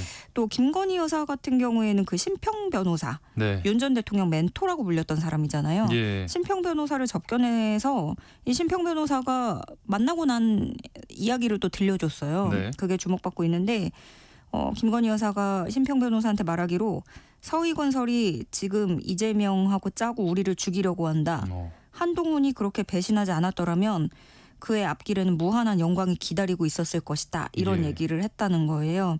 그래서 이게 옥중에 있는 상황이지만 여전히 책임의 화살은 좀 외부로 돌리고 있다라는 인식이 확산하고 있고 정치권 네. 반발이 커지고 있고 예. 특히나 국민의힘 친한계 인사들이 아직도 정신을 못 차렸다. 강도 높은 비판을 쏟아내고 있는데 뭐라고 얘기를 하냐면 한동훈이 계엄했냐. 일보에서는 이 한동훈 전 대표를 저격한 건 전당대회 개입용이다. 이렇게 또 해석을 하기도 하고 있습니다. 네. 자, 그런가 하면 지금 순직해병 특별검사팀은 이 최상병 사건 외압 은폐 의혹과 관련해서 사건 기록 회수 관여한 인물들 잇따라 소환하면서 윗선 개입 여부 조사하고 있다고요? 네, 먼저 오늘 아까 들려온 소식인데 해병특검팀이 수사기간을 30일 연장하기로 했습니다. 예. 그래서 10월 초까지 진행하기로 했다는 소식이고요. 네. 어제는 그 현장지휘관 수중수색을 지시한 걸로 지목된 최상병에게 네. 수중수색하라고 지시된 최상병에게 네. 수중수색하라고 지시했던 그 순직 해병 특검의 이 현장 지휘관이 출석을 했고 네. 또 임기훈 전 국방비서관이 참고인 신분으로 연보현 국방부 검찰단 군검사, 조태용 전 국가안보실장 등이 피의자 신분으로 각각 출석했습니다. 네. 오늘은 유재은 전 국방부 법무관리관이 3차 소환 조사에 들어갔는데요. 유 전 관리관이 누구냐면 그 박정훈 수사단장한테 여러 차례 전화를 해서 네. 혐의자, 혐의 내용, 죄명 이거 다 조사 보고서에서 빼라라고 하면서 외압을 행사했다는 의혹을 받고 있는 사람이고요. 예. 또 윤 전 대통령이 경로했다고 하는 그 직후에 열렸던 국방부 대책회의에도 참석한 인물입니다. 예. 그래서 특검팀은 이 유 전 관리관 상대로 유 전 관리관과 대통령실, 국방부, 군 검찰 이 사이에서 어떤 연락들, 어떤 지시가 오갔는지 이런 것들을 캐물을 것으로 알려졌고요. 예. 한편 해병특검팀은 그 임성근 구명로비하고도 또 연관이 깊은 그러면서 김건희 여사의 최측근인 이종호 전 블랙펄 인베스트 네. 대표 측이 측근과 공모해서 알리바이를 꾸민 정황을 포착해서 수사 중입니다. 예. 무슨 내용이냐면 특검팀이 압수수색한 다음에 측근하고 둘이 휴대전화를 부숴서 네. 한강공원에 버렸다는 거예요. 그렇죠. 근데 특검이 이걸 또 현장을 지켜보고 있었다는 따라가고 거. 있었고. 네. 요것도 반전인데 알리바이를 둘이 공모해서 만드는 현장도 확인을 했고 휴대전화를 막 발로 밟아서 연기가 날 정도로 파손하는 장면도 보고 그걸 또 촬영했다고 예. 하는 게 특검의 설명이고요. 네. 이 내용은 또 김건희 특검팀 수사 내용하고 연관이 깊기 때문에 해병 특검팀이 자료를 김건희 특검팀에게도 전달했습니다. 이 휴대전화에서도 어떤 내용이 나올지도 기대가 됩니다. 네. 이번에는 국민의힘 전당대회로 가보겠습니다. 당권 경쟁 마지막 변수로 꼽혔던 이 조경태, 안철수 탄핵 찬성파죠. 이 후보들 단일화가 결국에는 무산됐네요. 네. 어제부터 오늘까지 투표 여론조사 실시됐는데 네. 책임당원 투표가 80%고 여론조사 20% 들어갑니다. 근데 첫날인 어제 선거인단 온라인 투표율이 37% 넘었어요. 네. 이거는 지난해 전대 첫날 투표율보다 높았던 거고요. 예. 그래서 요걸 또 두고 후보들마다 자기한테 또 이롭게 해석을 하고 있는데 네. 사실 최근에 각종 여론조사들 종합해 보면 이 김문수 후보가 그냥 1위를 좀 차지하고 있는 경우가 뭐 대다수 네네. 그냥 우세해요. 네. 그런데 막판으로 오면서 그 장동혁 후보의 그 기세도 만만치 않거든요. 네. 장동혁 후보 특히나 뭐 전환기 씨라든가 그렇죠. 예, 이렇게 지지한다고 했잖아요. 네. 네. 그런데 김문수 후보하고 같은 반탄 진영을 나누고 있고 네. 여기에다가 안철수, 조경태 후보까지 하면 후보가 4명인데 여기서 과반 득표를 달릴 거라는 거는 엄청 우세해야 되는 거잖아요. 네. 그래서 과반 득표는 좀 쉽지 않지 않을까 이런 전망이 나오는데 과반 득표자가 없을 땐 그러면은 2명으로 줄여가지고 4명 중에 2명으로 절반 줄여서 결선 투표를 하는데 그렇죠. 그럼 이 2명의 구도가 어떻게 될지 반탄 후보만 2명이 붙을지 네. 아니면 찬탄과 반탄이 붙게 될지 이거에 따라서도 굉장히 그림이 많이 달라지거든요. 네. 그런데 지금 반탄 그 조경태 안철수 후보 단일화가 무산된 상황이고 그럼 이쯤에서는 한동훈 전 대표의 의중에도 어허. 시선이 쏠리고 있는 겁니다. 예. 그런가 하면 지금 국민의힘은 그 특검팀이 통일교하고 그 당원 가입 때문에 명부하고도 이렇게 뭐 의혹 조사하고 있잖아요. 네. 네. 근데 영장 기한이 만료돼서 국민의힘 중앙당사 압수수색은 무산됐습니다. 결국 무산됐습니다. 자, 나라 밖으로 나가서요. 이스라엘군이 이 가자시티 점령하기 위한 군사 작전을 시작해서 이미 이 외곽을 장악했다는 발표를 했습니다. 네. 가자시티는 가자지구 북부에 있는 인구 밀집 지역입니다. 예. 이곳을 장악하기 위해서 이스라엘이 군사작전에 돌입한 건데 일명 기드온의 전차 작전 2단계입니다. 예. 이스라엘군은 가까운 시일 내로 추가 병력을 작전에 또 합류시키려고 하고 있고 그래서 다음 달 초를 기한으로 잡아서 약 6만 명 예비군에게 동원령 통지서를 발부했다고 해요. 예. 또 이미 소집돼서 각 전선에 들어가 있는 예비군 2만 명도 소집 기간을 또 연장할 거고요. 그러니까 네. 총 동원하겠다라는 건데 네네. 그럼 군사작전 펴려면 여기가 인구 밀집 지역이잖아요. 예. 민간인들이 살고 있단 말이에요. 그래서 이주를 준비해야 되는데 이주해야 되는 팔레스타인 민간인 100만여 명을 위한 인도적 준비 절차도 승인을 완료한 상태고요. 네. 그럼 곧 이스라엘군이 주민 대상으로 해서 대피 경보를 발령할 것으로 보여집니다. 예. 다만 한 가지 그래도 가능성 열려 있는 건 있는데요. 지금 거론되는 합의가 있어요. 예. 이게 뭐냐면 이스라엘하고 하마스 사이에 인질 석방에 대해서 합의를 할 수 있다면 네.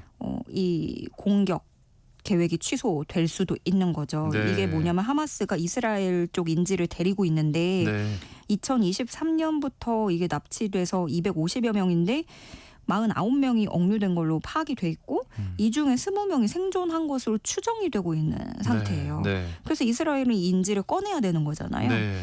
근데 카타르 이런 나라들 중재국이 너희 이렇게 하지 말고 이렇게 인질을 몇 명 풀어주고 휴전하자 네. 하고 중재안을 내놨는데 하마스가 고민해 보겠다. 예. 수용해 보겠다라는 쪽으로 간 거죠. 네.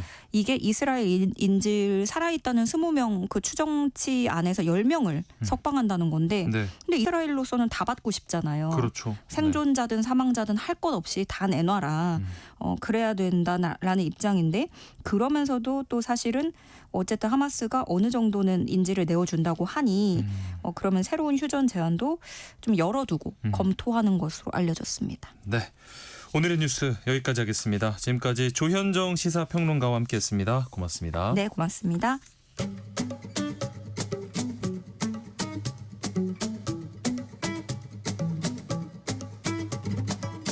지금 바로 세모정에 물어보세요. 당신의 모든 궁금증을 풀어드리는 세모정 톡톡 상담소. 오늘도 참을 인을 새기며 육아서를 뒤적이고 계실 이 시대 엄마 아빠를 위한 시간입니다. 세모정 톡톡 상담소 우리 아이는 왜 소아청소년 정신건강의학과 정연경 전문의와 함께합니다. 안녕하십니까? 네, 안녕하십니까? 오늘은 자폐 스펙트럼에 대한 이야기를 해주신다고요? 네, 다양한 이유로 진료실을 찾아오시지만 가장 큰 고민을 안고 오시는 분들은 아무래도 아이가 발달 지연이 좀 의심이 될 때 설마 하는 마음으로 찾아오시는 부모님들인 것 같아요. 네. 그런데 이렇게 찾아오시는 분들 발달 지연에 대한 두려움이 상당하신데요. 네. 물론 힘든 과정이겠지만 좀 잘못 알고 있는 부분들도 많고 네. 또 그만큼 세상에서 바라보는 시각 자체가 너무 편협한 부분, 왜곡되는 부분들도 많기 때문에 네. 오늘은 그 이야기를 전문가 입장에서 풀어보고자 합니다. 네. 오늘 우리 아이는 왜 시간에 이 자폐 스펙트럼을 둘러싼 오해를 바로잡는 시간 가져보겠습니다.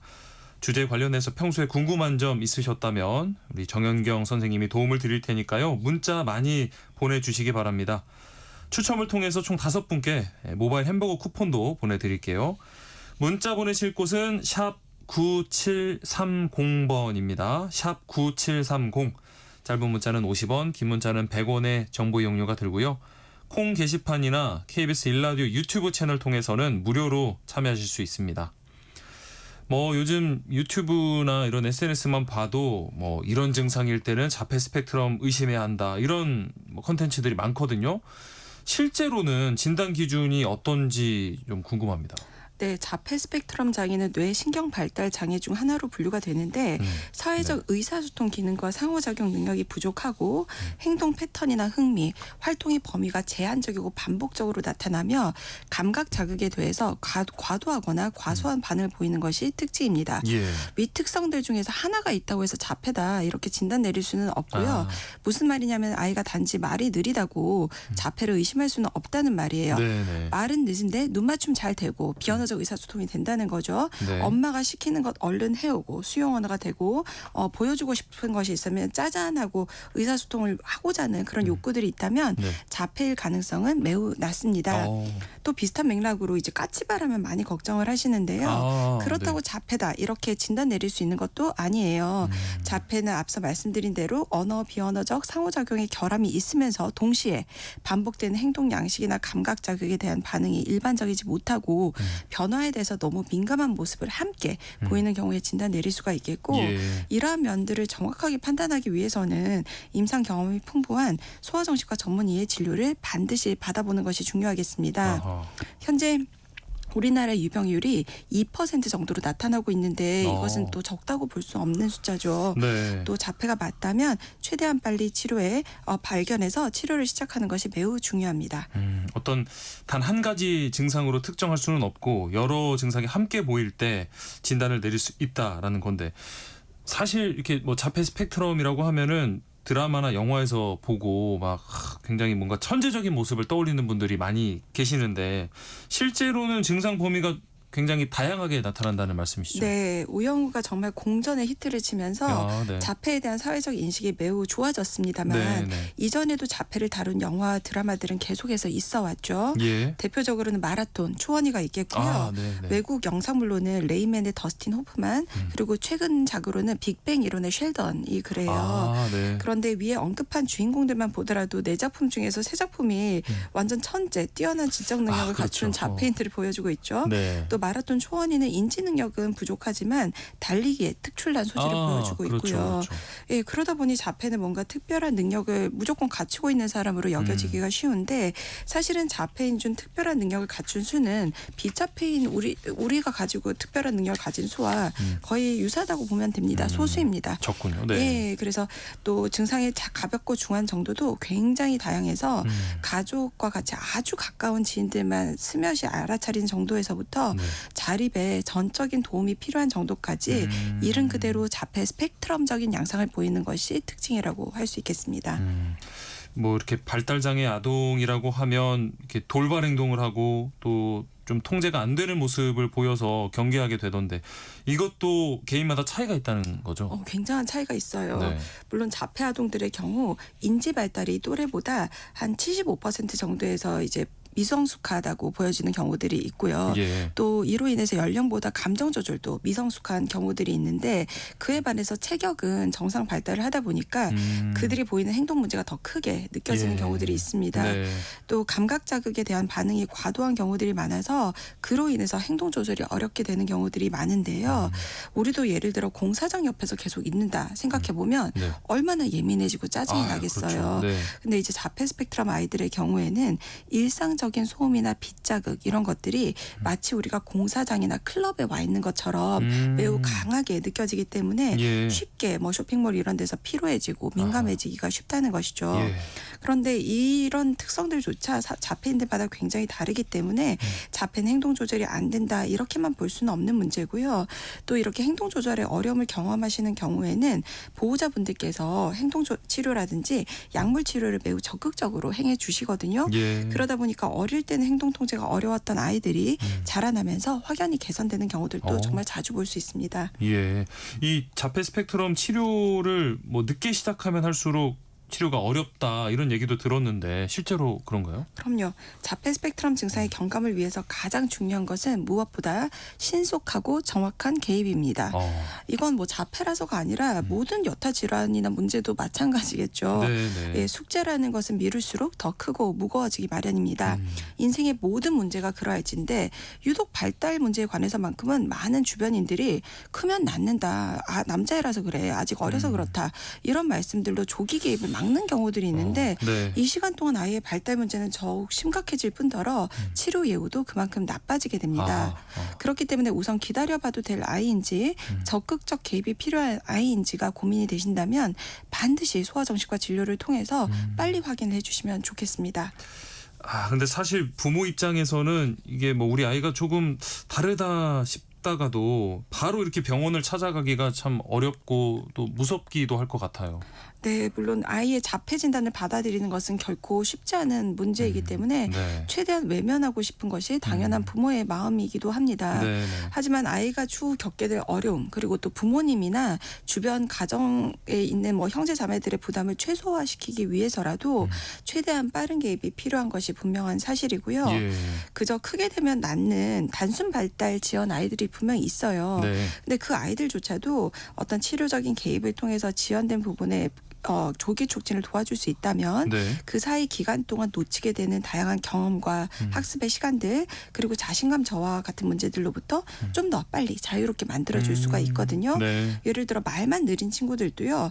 친구들이랑 놀이에서 어려움이 생기고 어린이집에서 배울 수 있는 것들에도 한계가 생기는데 그 시간을 괜히 이제 기다리고 있을 필요가 없잖아요. 뭐 꼭 필요한 것도 아닌데도 많은 비자폐 부모님들께서 막 0세, 2, 3세부터 문화센터, 학습지, 교구 같은 것들을 통해서 아이의 발달을 조금이라도 더 끌어올리고 더 잘났게 하기 위해서 애쓰시기도 하잖아요.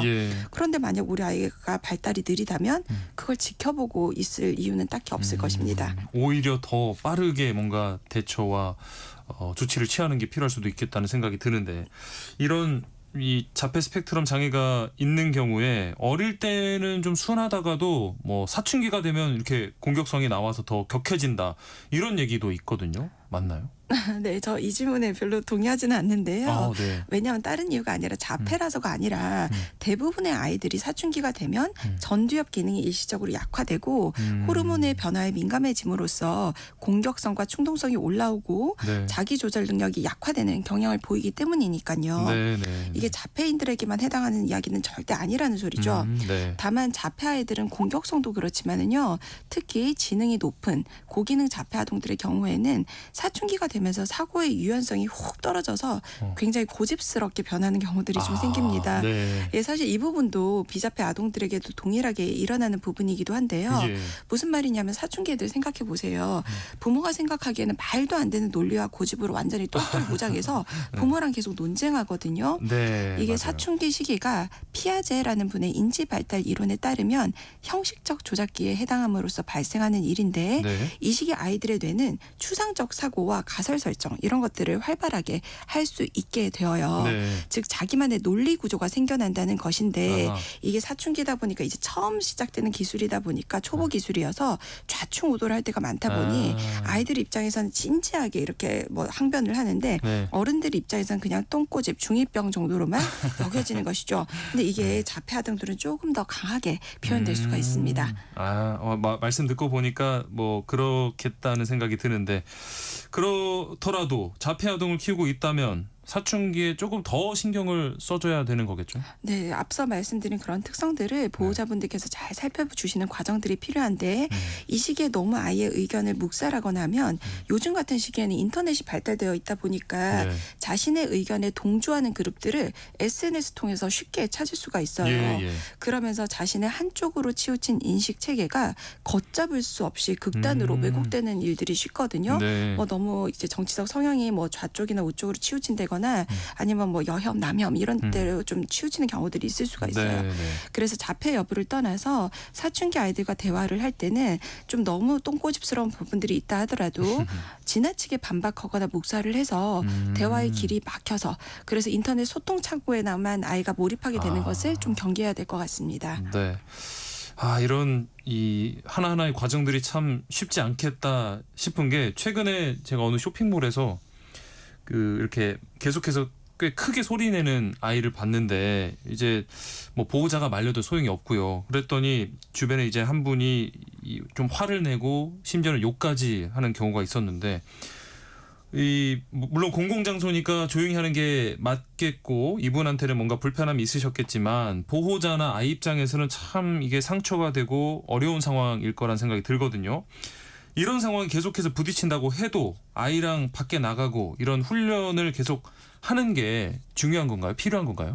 네, 필요하긴 해요. 왜냐하면 어떤 감각적 예민도 때문에 이런 행동들이 제일 많이 발생하는데 네. 그렇다면은 이제 체계적 탈감작이라고 해서 아이들은 계속해서 경험을 함으로써 조금씩 더 감소되는 과정들이 필요하거든요. 네. 그리고 또 이런 경우들 진짜 사실 다들 한 번씩 다 보셨잖아요. 그렇죠. 네. 예, 그리고 저도 진료실에서 많은 보호자분들께서 말씀하시길 아이를 병원에 오늘 데리고 오는 길에 지하철 다른 승객으로부터 이제 뭐 혼났다, 핀잔 들었다 이러면서 속상해하는 말씀들을 하실 때가 정말 많거든요. 네. 그 이야기를 들으면 제 입장에서도 가슴이 좀 철렁하고 안쓰러운데 당사자인 아이와 부모님의 마음은 과연 어떠했을지 차마 헤아리기조차 죄송합니다. 그러니까요. 예, 그런데 공동장소에선 당연히 조용해야 되겠고요. 그것이 되지 않는다면 자폐 아이들이라고 할지라도 반드시 교육과 약물을 통해서 조절하는 것을 배워야만 합니다. 네. 다만 교육이나 약물 치료를 한다고 해서 바로 이제 100% 성공하는 것도 아니고 네. 또 잘 하다가도 컨디션에 따라서는 조금 안 될 때도 있을 수 있잖아요. 예. 이 질문의 상황 같은 경우에는 보호자분들께서 이제 아이를 말리고 있는 상황이긴 하잖아요.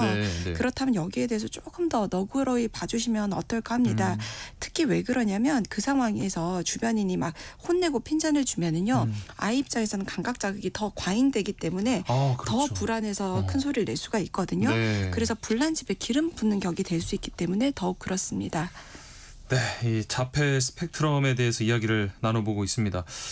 뭐 장애 수준이나 뭐 치료에 따라서 다르겠지만 이 자폐 스펙트럼이 있다고 해도 사회생활하는데 큰 문제가 되지 않는 경우도 있다는 거죠. 네, 그러면요. 실제 국가의 장애 등록상 장애 진단을 받을 때도요. 네. 자폐 있다고 다 장애 진단 안 줍니다. 네. 예, 그래서 자폐 중에서 자폐로 인해서 일상생활에 현저한 기능 수행에 장애가 발생하는 경우에만 자폐성 장애 등록 기준이 되는 것이거든요. 예. 그래서 많은 수의 자폐인들이 장애 심사에서 탈락이 됩니다. 예, 특히 지능이 좋거나 아니면 어릴 때부터 이렇게 일상생활 기술을 치료나 뭐 부모님들의 개입을 통해서 촘촘하게 익힌 경우에는 학업이나 직업 능력을 수행하는데 비자폐인과 차이가 없는 경우들이 정말 많거든요. 네. 다만 질문 내용에서 이제 한 가지만 조금 더 세세히 설명을 드리자면요. 큰 문제가 되지 않는 경우들은 너무너무 많은데요. 그러나 당사자 입장에서 아니면 보호자나 배우자 입장에서 이렇게 아주 가까운 관계에서 느끼는 소소한 문제들, 불편감은 생각보다 운동화 속에 이제 작은 돌멩이 마냥 계속해서 신경 쓰이게 만들 수는 있어요. 예를 들어 중고등학생 같은 경우에 공부 열심히 하는데 시험을 칠 때 출제자의 미묘한 의도 파악을 잘 하지 못해서 중위권까지는 하는데 최상위권으로 가는데 좀 지장을 받는다거나 옷 촉감이나 주변의 냄새 같은 데 민감하다 보니까 매사에 좀 예민하기 쉽거나 그리고 중고등학생이 되면은 특유의 미묘한 감정선 변화를 캐치해서 반응하는 게 필요한데 잘 그게 어렵죠. 그러니까 실수하지 않기 위해서 늘 긴장된 상태로 있는다든지 누구한테 얘기하기에는 조금 큰 문제가 아닌데 쉽게 넘어갈 수 있지는 않은 그런 문제들로 어려움 겪는 경우들이 너무 많거든요. 그래서 내 아이가 어렸을 적 한 번이라도 의사로부터 자폐 진단을 받았다면 이제는 이미 진단에서 벗어나고 아무도 모른다고 하더라도 혹시 이제 아이가 중고등학생 이상부터는 놓치고 있는 심리적 부담감이나 어려움은 없는지 세밀하게 중간중간 확인해 주시는 과정이 아이를 위해서 도움이 될 수가 있겠습니다. 네. 오늘은 자폐 스펙트럼을 둘러싼 오해를 다잡아보는 시간 가지고 있습니다. 관련해서 궁금한 점 있으신 분들 문자 보내주시면 소아청소년 정신건강의학과 정현경 전문의가 상담해 드리겠습니다. 자, 그러면 노래 한 곡 듣고 상담으로 이어가겠습니다. 마이티 마우스의 사랑해. 마이티 마우스의 사랑해 듣고 왔습니다. 들어온 문자 살펴보겠습니다. 5182님, 아이가 19살이 넘었습니다. 아이를 키우면서 남편과 이혼하고 해서 도움도 적었고 뭐 시댁이나 친정의 도움도 받기 어려웠지만 프리랜서로 일하면서 아이를 열심히 키우고 있다 하셨는데 아이가 커서 이 힘이 강해지면 어떻게 제압을 하는 게 옳은지 방법이 궁금하다고 문자를 주셨어요. 정말 너무 많이 애쓰셨습니다. 그리고 이제 커서 힘이 강해지면이라고 말씀을 주셨는데 그 간에 이제 아이가 잘 키워주셨는지 크게 어려움이 이제 뭐 강한 힘으로 이제 부모님을 힘들게 하는 일이 그렇게 많지는 않았던 것 같아요. 그래서 너무너무 애쓰고 잘 키워주셨고요. 근데 어떠냐면 우리가 힘이 세다고 해서 이제 누구를 뭐 때린다 이렇게 한다면은 중고등학교 남자애들은 다 엄마 때릴 수 있거든요. 그런 문제이기 때문에 힘이 아니라 이것은 절대로 해서는 안 되는 영역들을 계속해서 따끔하게 교육을 시켜줘야 되는데요. 만약에 그런 인지를 학습하기에 조금 인지 능력이 많이 부족하다면 약물적 도움을 받을 수도 있습니다. 근데 계속 절대로 이 부분들은 남한테 신체적 공격을 하지는 않는다는 것들을 반복해서 교육을 해주는 게 필요합니다. 네. 자, 7677님께서는 31개월 남자아이를 키우는 아빠입니다. 아들이 장난감이나 뭐 책을 볼 때 옆에서 이렇게 이름을 부르면 쳐다보지도 않고 대답도 안 합니다. 이게 집중을 잘하는 건지 아니면 혹시나 자폐가 아닌지 궁금하다고 심리치료가 필요할까요? 물어보셨어요. 아까 말씀드린 것처럼 그 하나의 증상이 있다고 해서 자폐라고 보기는 어렵거든요. 물론 이 아까 아빠께서 말씀 주신 호명 반응이 어려운 것은 자폐의 상호작용의 어려움을 보여주는 대표적인 특성이긴 합니다만 이거 하나로는 알 수가 없고 또 호명 반응이라는 게 10번 불러서 10번 다 봐야 되는 거 아니에요. 우리도 어머니께서 부르시면 다 보지는 않거든요. 그리고 뭔가를 한 번 봤는데 뭐 별다른 얘기 안 하거나 그러면 안 보기도 하고 내 하는 행동들에 방해받고 싶지 않아서 의도적으로 무시할 때도 있죠. 그래서 다른 증상도 있는지 조금 확인을 해주시고요. 지금 장난감이나 책을 볼 때 안 보는 건 어떻게 보면 좀 당연하지도 않을까 싶습니다. 그만큼 집중을 뭐 잘하는 걸 수도 있으니까 혹시나 다른 증상이 있는지 잘 살펴보시기 바라고요. 9273님, 9개월 아이를 키우고 있습니다. 까치발을 들고 고개를 앞뒤로 흔들거나 팔을 흔드는 것도 또 물건 하나에 집착하는 거 이 자폐 스펙트럼의 증상이라고 나오던데 한 18개월, 24개월 정도는 돼야 유의미한 검사를 받을 수 있다고 들었습니다. 지금 9개월이라고 하셨는데 더 지켜보는 게 좋을까요? 혹시 커가면서 자폐 증상이 저절로 없어지기도 할까요? 물어보셨어요. 마지막 질문부터 답변 드리자면 자폐 증상처럼 보이는 것들이 발달을 하면서 경감되거나 없어지는 경우들도 굉장히 흔해요. 이제 왜냐하면 아이들 뇌는 20살까지 계속 변하거든요. 그러면서 이제 행동적 특성들도 굉장히 많이 변화할 수가 있는 것이고요. 예. 근데 이제 9개월 아이라면은 걷는다 그랬을 때 걷기가 좀 어려운 나이예요. 보통 돌 때 걷는다고 그러거든요. 네네. 그렇기 때문에 이제 9개월이 걷는다 그러면은 무게 중심 잡거나 이런 게 어려워서 예. 뭐 두세 발자국 걸을 때 뭐 까치발이나 불균형적으로 걷는 경우들이 분명히 있을 힘들거나. 수 있겠고 네. 그러다 보니까 좀 흔들게 되기도 할 그렇죠, 수 있겠고요. 그래서 자폐 스펙트럼을 진단을 내릴 때는 어떤 특성이 있는가도 중요하지만 그 특성을 몇 개월에 하는지 그러니까 또래가 뭐 3개월째 애들은 다들 눈 마주침이 제대로 안 돼요. 그다음에 뭐 호명 반응 당연히 있을 수가 네, 없어요. 네. 그래서 몇 개월에 해당하는지가 굉장히 중요한데 9개월이라고 한다면은 그렇게까지 이게 염려할 부분은 아닌가 합니다. 그리고 예.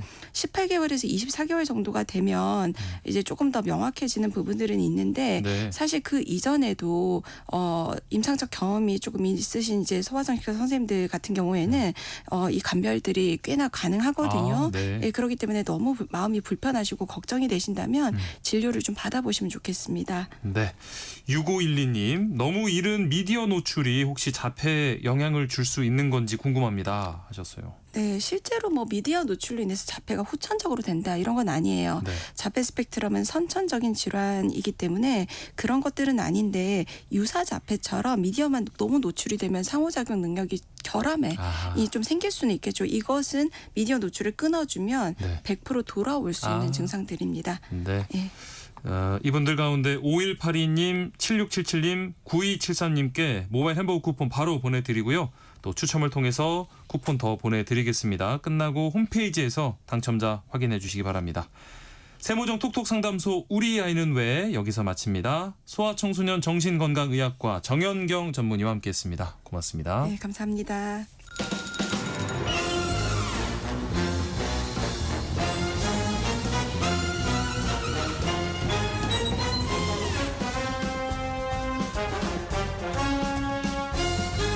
이번 주 목요일은 공연을 소개하는 시간 라디오 객석 1열 목공소 시간입니다. 공연 제작사 랑 안영수 대표와 함께합니다. 안녕하십니까? 예, 안녕하셨습니까? 안영수 인사드리겠습니다.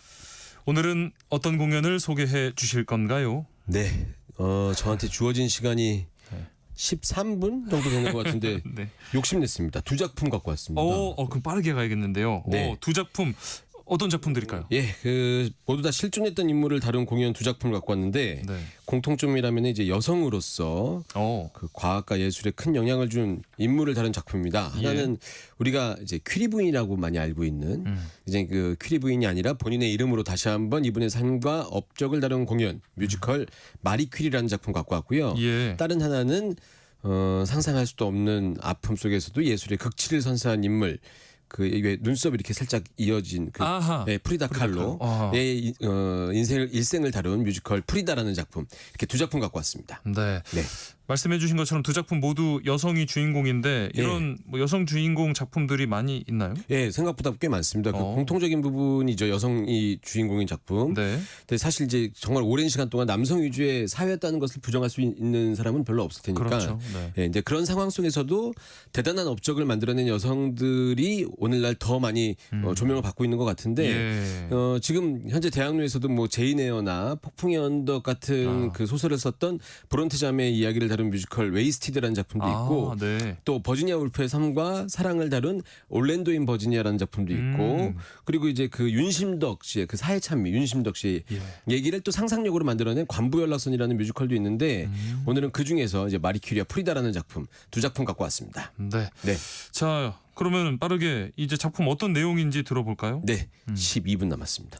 네. 자, 먼저 소개해드릴 작품은 뮤지컬 프리다부터 소개해드릴게요. 프리다, 네네. 이제 멕시코의 위대한 화가 그리고 혁명가라고 할 수 있는 프리다 칼로의 삶을 드라마틱한 삶을 뮤지컬로 만든 작품인데 이 작품은 줄거리 소개를 해드리는 것보다 형식을 말씀드리는 게 좋을 것 같아요. 네, 이제 액자식 구조라고 해야 되나요? 그게 어떤 식이냐면 프리다 칼로를 그 유명해진 이제 프리다 칼로를 초대한 토크쇼의 구성으로 공연이 시작되는 거예요. 그러면서 이제 MC가 프리다의 삶에 대해서 질문하고 거기에 대한 그 답변을 프리다가 답변하면서 과거에 있었던 본인의 삶을 관객들한테 무대로 이제 보여주는 형식인데 근데 이제 이 구조 속에서 어마어마한 에너지를 공연 시작부터 끝날 때까지 관객들한테 보여주게 됩니다. 일단 이 작품은 여성 서사라는 거 말고도 네. 출연하는 배우가 모두 다 여성인데 딱 4명의 여성만 등장하거든요. 그러니까 그 중에 한 명은 프리다 역할을 하는 그 한 명이 있고요. 예. 토크쇼의 MC면서 프리다의 남편 뭐 다큐나 이런 것들을 보신 분들은 아시겠지만 네. 그 시대의 대단한 멕시코를 예, 상징하는 디에고라는 그 화가가 있는데 네. 이 남편이 또 엄청난 또 여성 편력을 갖고 있는데 이 남편을 연기하는 또 배우가 있고요. 네. 그리고 나머지 두 분은 뭐 여러 가지를 표현하는데 그냥 그 상징적으로 프리다의 죽음을 표현한다고 할 수 있는 약간 검은색 의상을 입고 있는 또 한 명이 있고 예. 그리고 마지막으로 프리다가 상상하는 평행 우주 속에서 아프지 않은 본인을 연기하는 그 좀 하얀색 완전한 프리다라고 해야 되나요? 이렇게 표현하는 배우 이렇게 4명이 모든 상황을 만들어내고 표현하고 이제 연기하게 되는 거죠. 네. 4인극인데 모두 여성이 연기를 한다는 말씀이시고 네네네. 공연 형식이 진짜 독특하네요. 네. 다양하기도 하고. 네. 프리다 저 봤는데 네. 이번 시즌 처음 봤는데 3년째거든요. 예. 처음 봤는데 너무 멋진 공연이고요.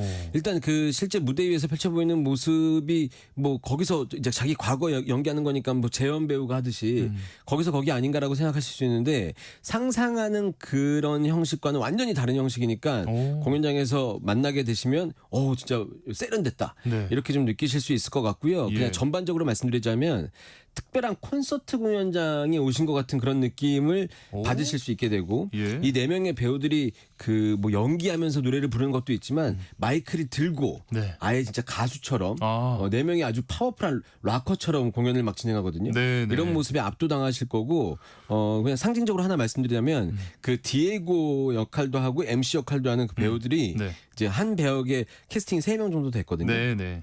근데 이 배우들이 그 디에고를 표현할 때 어떤 사람은 재즈풍으로 노래로 그냥 이 사람 관객들을 확 압도시키는 배우가 있는가 하면 어떤 배우는 또 탭 댄스로 그런 걸 또 보여주는 게 있어서 배우들마다의 장기를 활용해서 강렬하게 표현하는 작품이라고 말씀드릴 수 있을 것 같습니다. 제가 막 열심히 설명하려는 게 느껴지시나요? 지금 느껴지고 저도 느끼고 청취자분들도 느끼고 계실 겁니다. 예.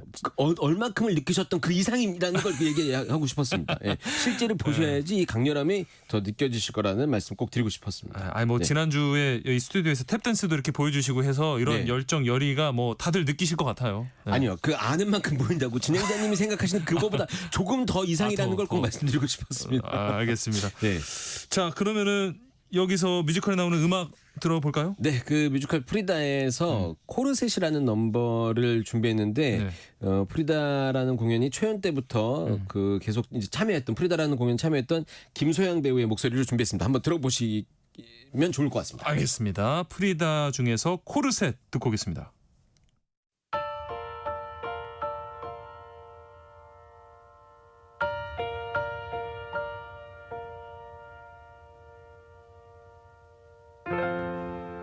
멋진 인생 따윈 없어도 돼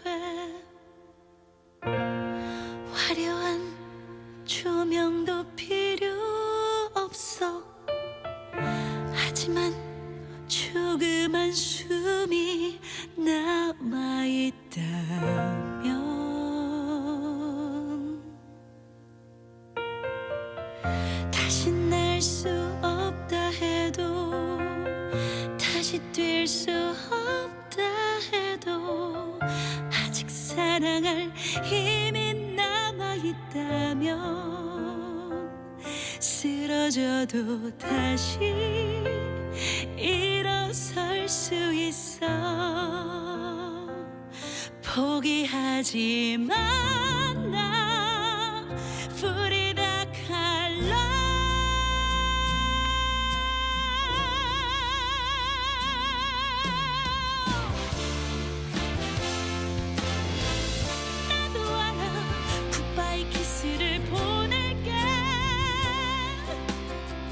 이전과는 다를 테니 난 프리다 칼로 괜찮아 달라질 뿐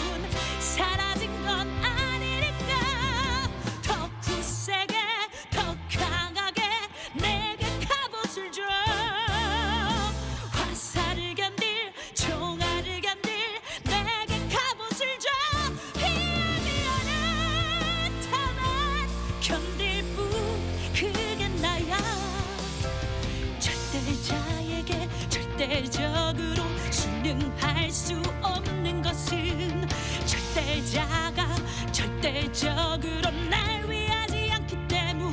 그러니 물러서지 마. 모든 게 부서져도 다시 시도해, 다시 시작해, 다시 쓰면 돼. 그려봐 freedom.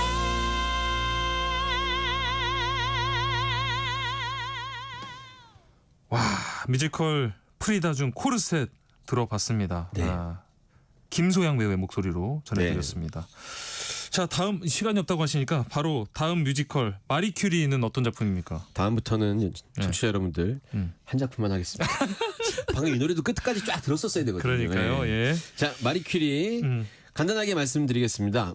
우리나라에서 만든 창작 뮤지컬입니다. 그런데 우리나라에서 너무 잘 만들었다고 해서 한국 뮤지컬 대상 시상식에서 작품상 받은 작품이고요. 예. 마리 큐리의 고향인 폴란드에서도 특별 콘서트와 공연시랑 상영회를 해서 극찬을 받은 작품입니다. 그 본인의 나라에 대표하는 과학자를 인물. 이렇게 멋지게 네. 표현해줘서 극찬을 해줬고, 일본에서는 이 역할을 일본에 라이센스 판매했거든요. 네. 계약을 해서. 네. 일본에서는 이 역할을 한 배우가 요미우리 연극 대상 여배우 베스트 5에 들어가게 된 이 마리 큐리 역할을 한 배우는 조명받게 되는 그런 작품이고요. 네. 웨스트엔드에서 현지 프로덕션으로 장기 공연을, 큰 극장은 아닌데 작은 공연에서 만든, 그래서 올린 작품입니다. 예. 그러니까 아직 우리나라에서는 많은 분들이 모르시고 계실 수도 있겠지만 그래서 안타까운 마음이 들지만 알고 보면은 우리나라에서 정말 잘 만든, 세계적으로도 주목받기 시작한, 앞으로가 더 기대되는 훌륭한 작품이다. 이렇게 말씀드릴 수 있을 것 같아요. 네. 아직 뭐 모르시는 분들이 계시겠지만 이미 뭐 대외적인 활동을 많이 한 작품이네요. 네, 그렇죠. 그러니까 작품이 많지 않을 때는 브로드웨이에서 공연만 했다. 요 정도 뉴스만 가지고도 그냥 우리나라에 뉴스 나오면서 막 팍팍 터졌거든요. 네. 근데 이제는 뭐 어쩌면 팬은 덕분에 토니 상 정도는 받아야 공연받는 너무 시장이 쉽지 않아졌어요. 그러니까요. 네. 농담이지만 그만큼 우리나라가 만든 뮤지컬 작품들이 인정받기 시작한 거니까 저한테도 좋은 일이 같습니다. 그렇죠. 더 많이 이제 사랑 받을 거고요. 네.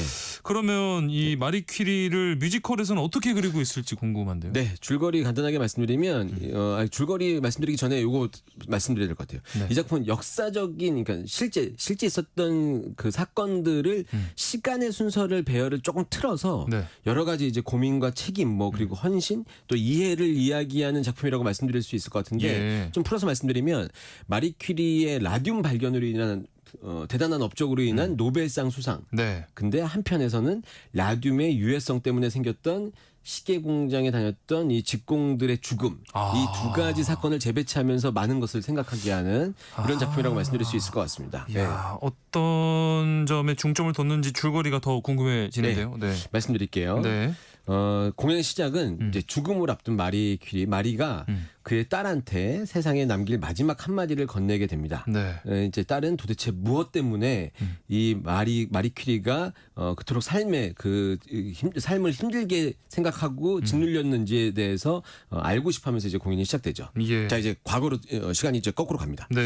자, 1891년도에 대학 입학을 위해서 프랑스로 가던 마리는 기차 안에서 안느라는 어떤 여성을 만나게 되는데 이 여성이 이제 풍기는 이미지가 뭔가 좀 일반 여성과는 달라요. 좀 약간 다리도 좀 벌리고 약간 남성적으로 앉아있기도 하고 뭔가 다른 생각을 갖고 있는 사람 같아요.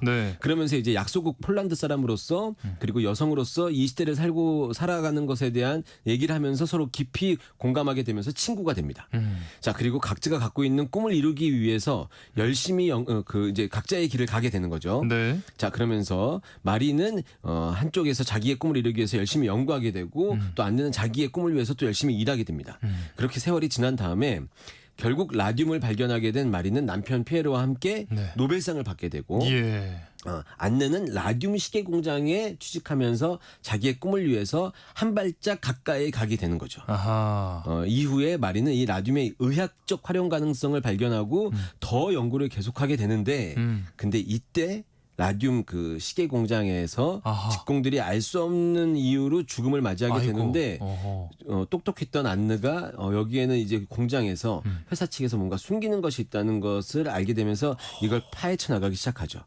대충 이제 그림이 좀 그려지시죠. 이러면서 이제 각자의 자리에서 한 명은 인류에 도움이 되기 위한 연구를 그리고 또 다른 한 명은 진실을 밝히기 위한 노력을 하게 되는데 결국 이제 이 라듐의 빛과 그림자를 마주하게 되는 이야기가 뮤지컬 마리 퀴리의 줄거리다. 이렇게 말씀드릴 수 있을 것 같아요. 네. 앞서 말씀해 주신 프리다하고는 조금 다른 분위기 작품인 것 같네요. 간단하게 뭐 프리다는 형식을 파격적으로 만든 작품이다. 마리 퀴리는 이야기의 구조를 가지고 깊이 있게 다룬 얘기다. 이렇게 말씀드릴 수 있을 것 같습니다. 뮤지컬 마리 퀴리도 넘버를 준비해 주셨죠? 네. 그댄 내게 별이라는 넘버를 갖고 왔는데요. 너무 그 이제 마리 퀴리라는 작품에서 유명한 넘버이고 그 마리 퀴리의 마리와 안느가 함께 부르는 넘버거든요. 근데 좀 재미있는 것은 조금 전에 프리다 넘버도 김소영 배우였잖아요. 이 마리 퀴리도 초연 때부터 김소영 배우가 참여했었어요.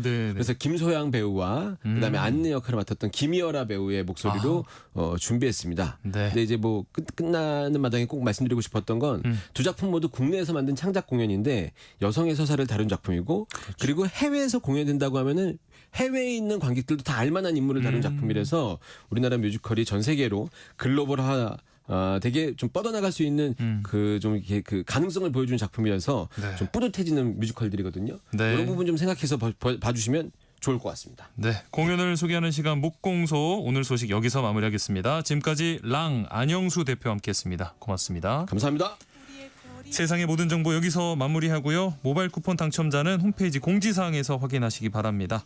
뮤지컬 마리 퀴리 중 그댄 내게 별 함께 들으시고요. 저는 내일 다시 찾아뵙겠습니다.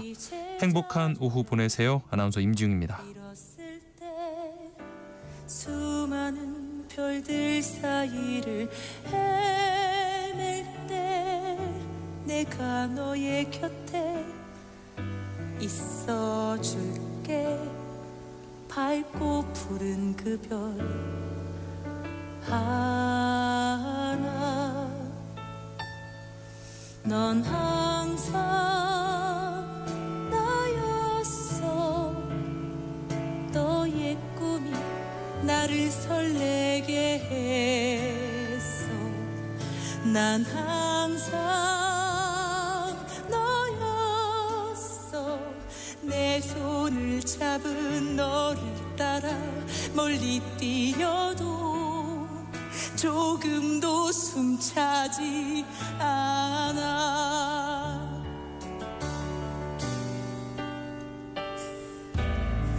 길을 잃은 날 의심할 때 너는 나보다 더 날 믿어줬지.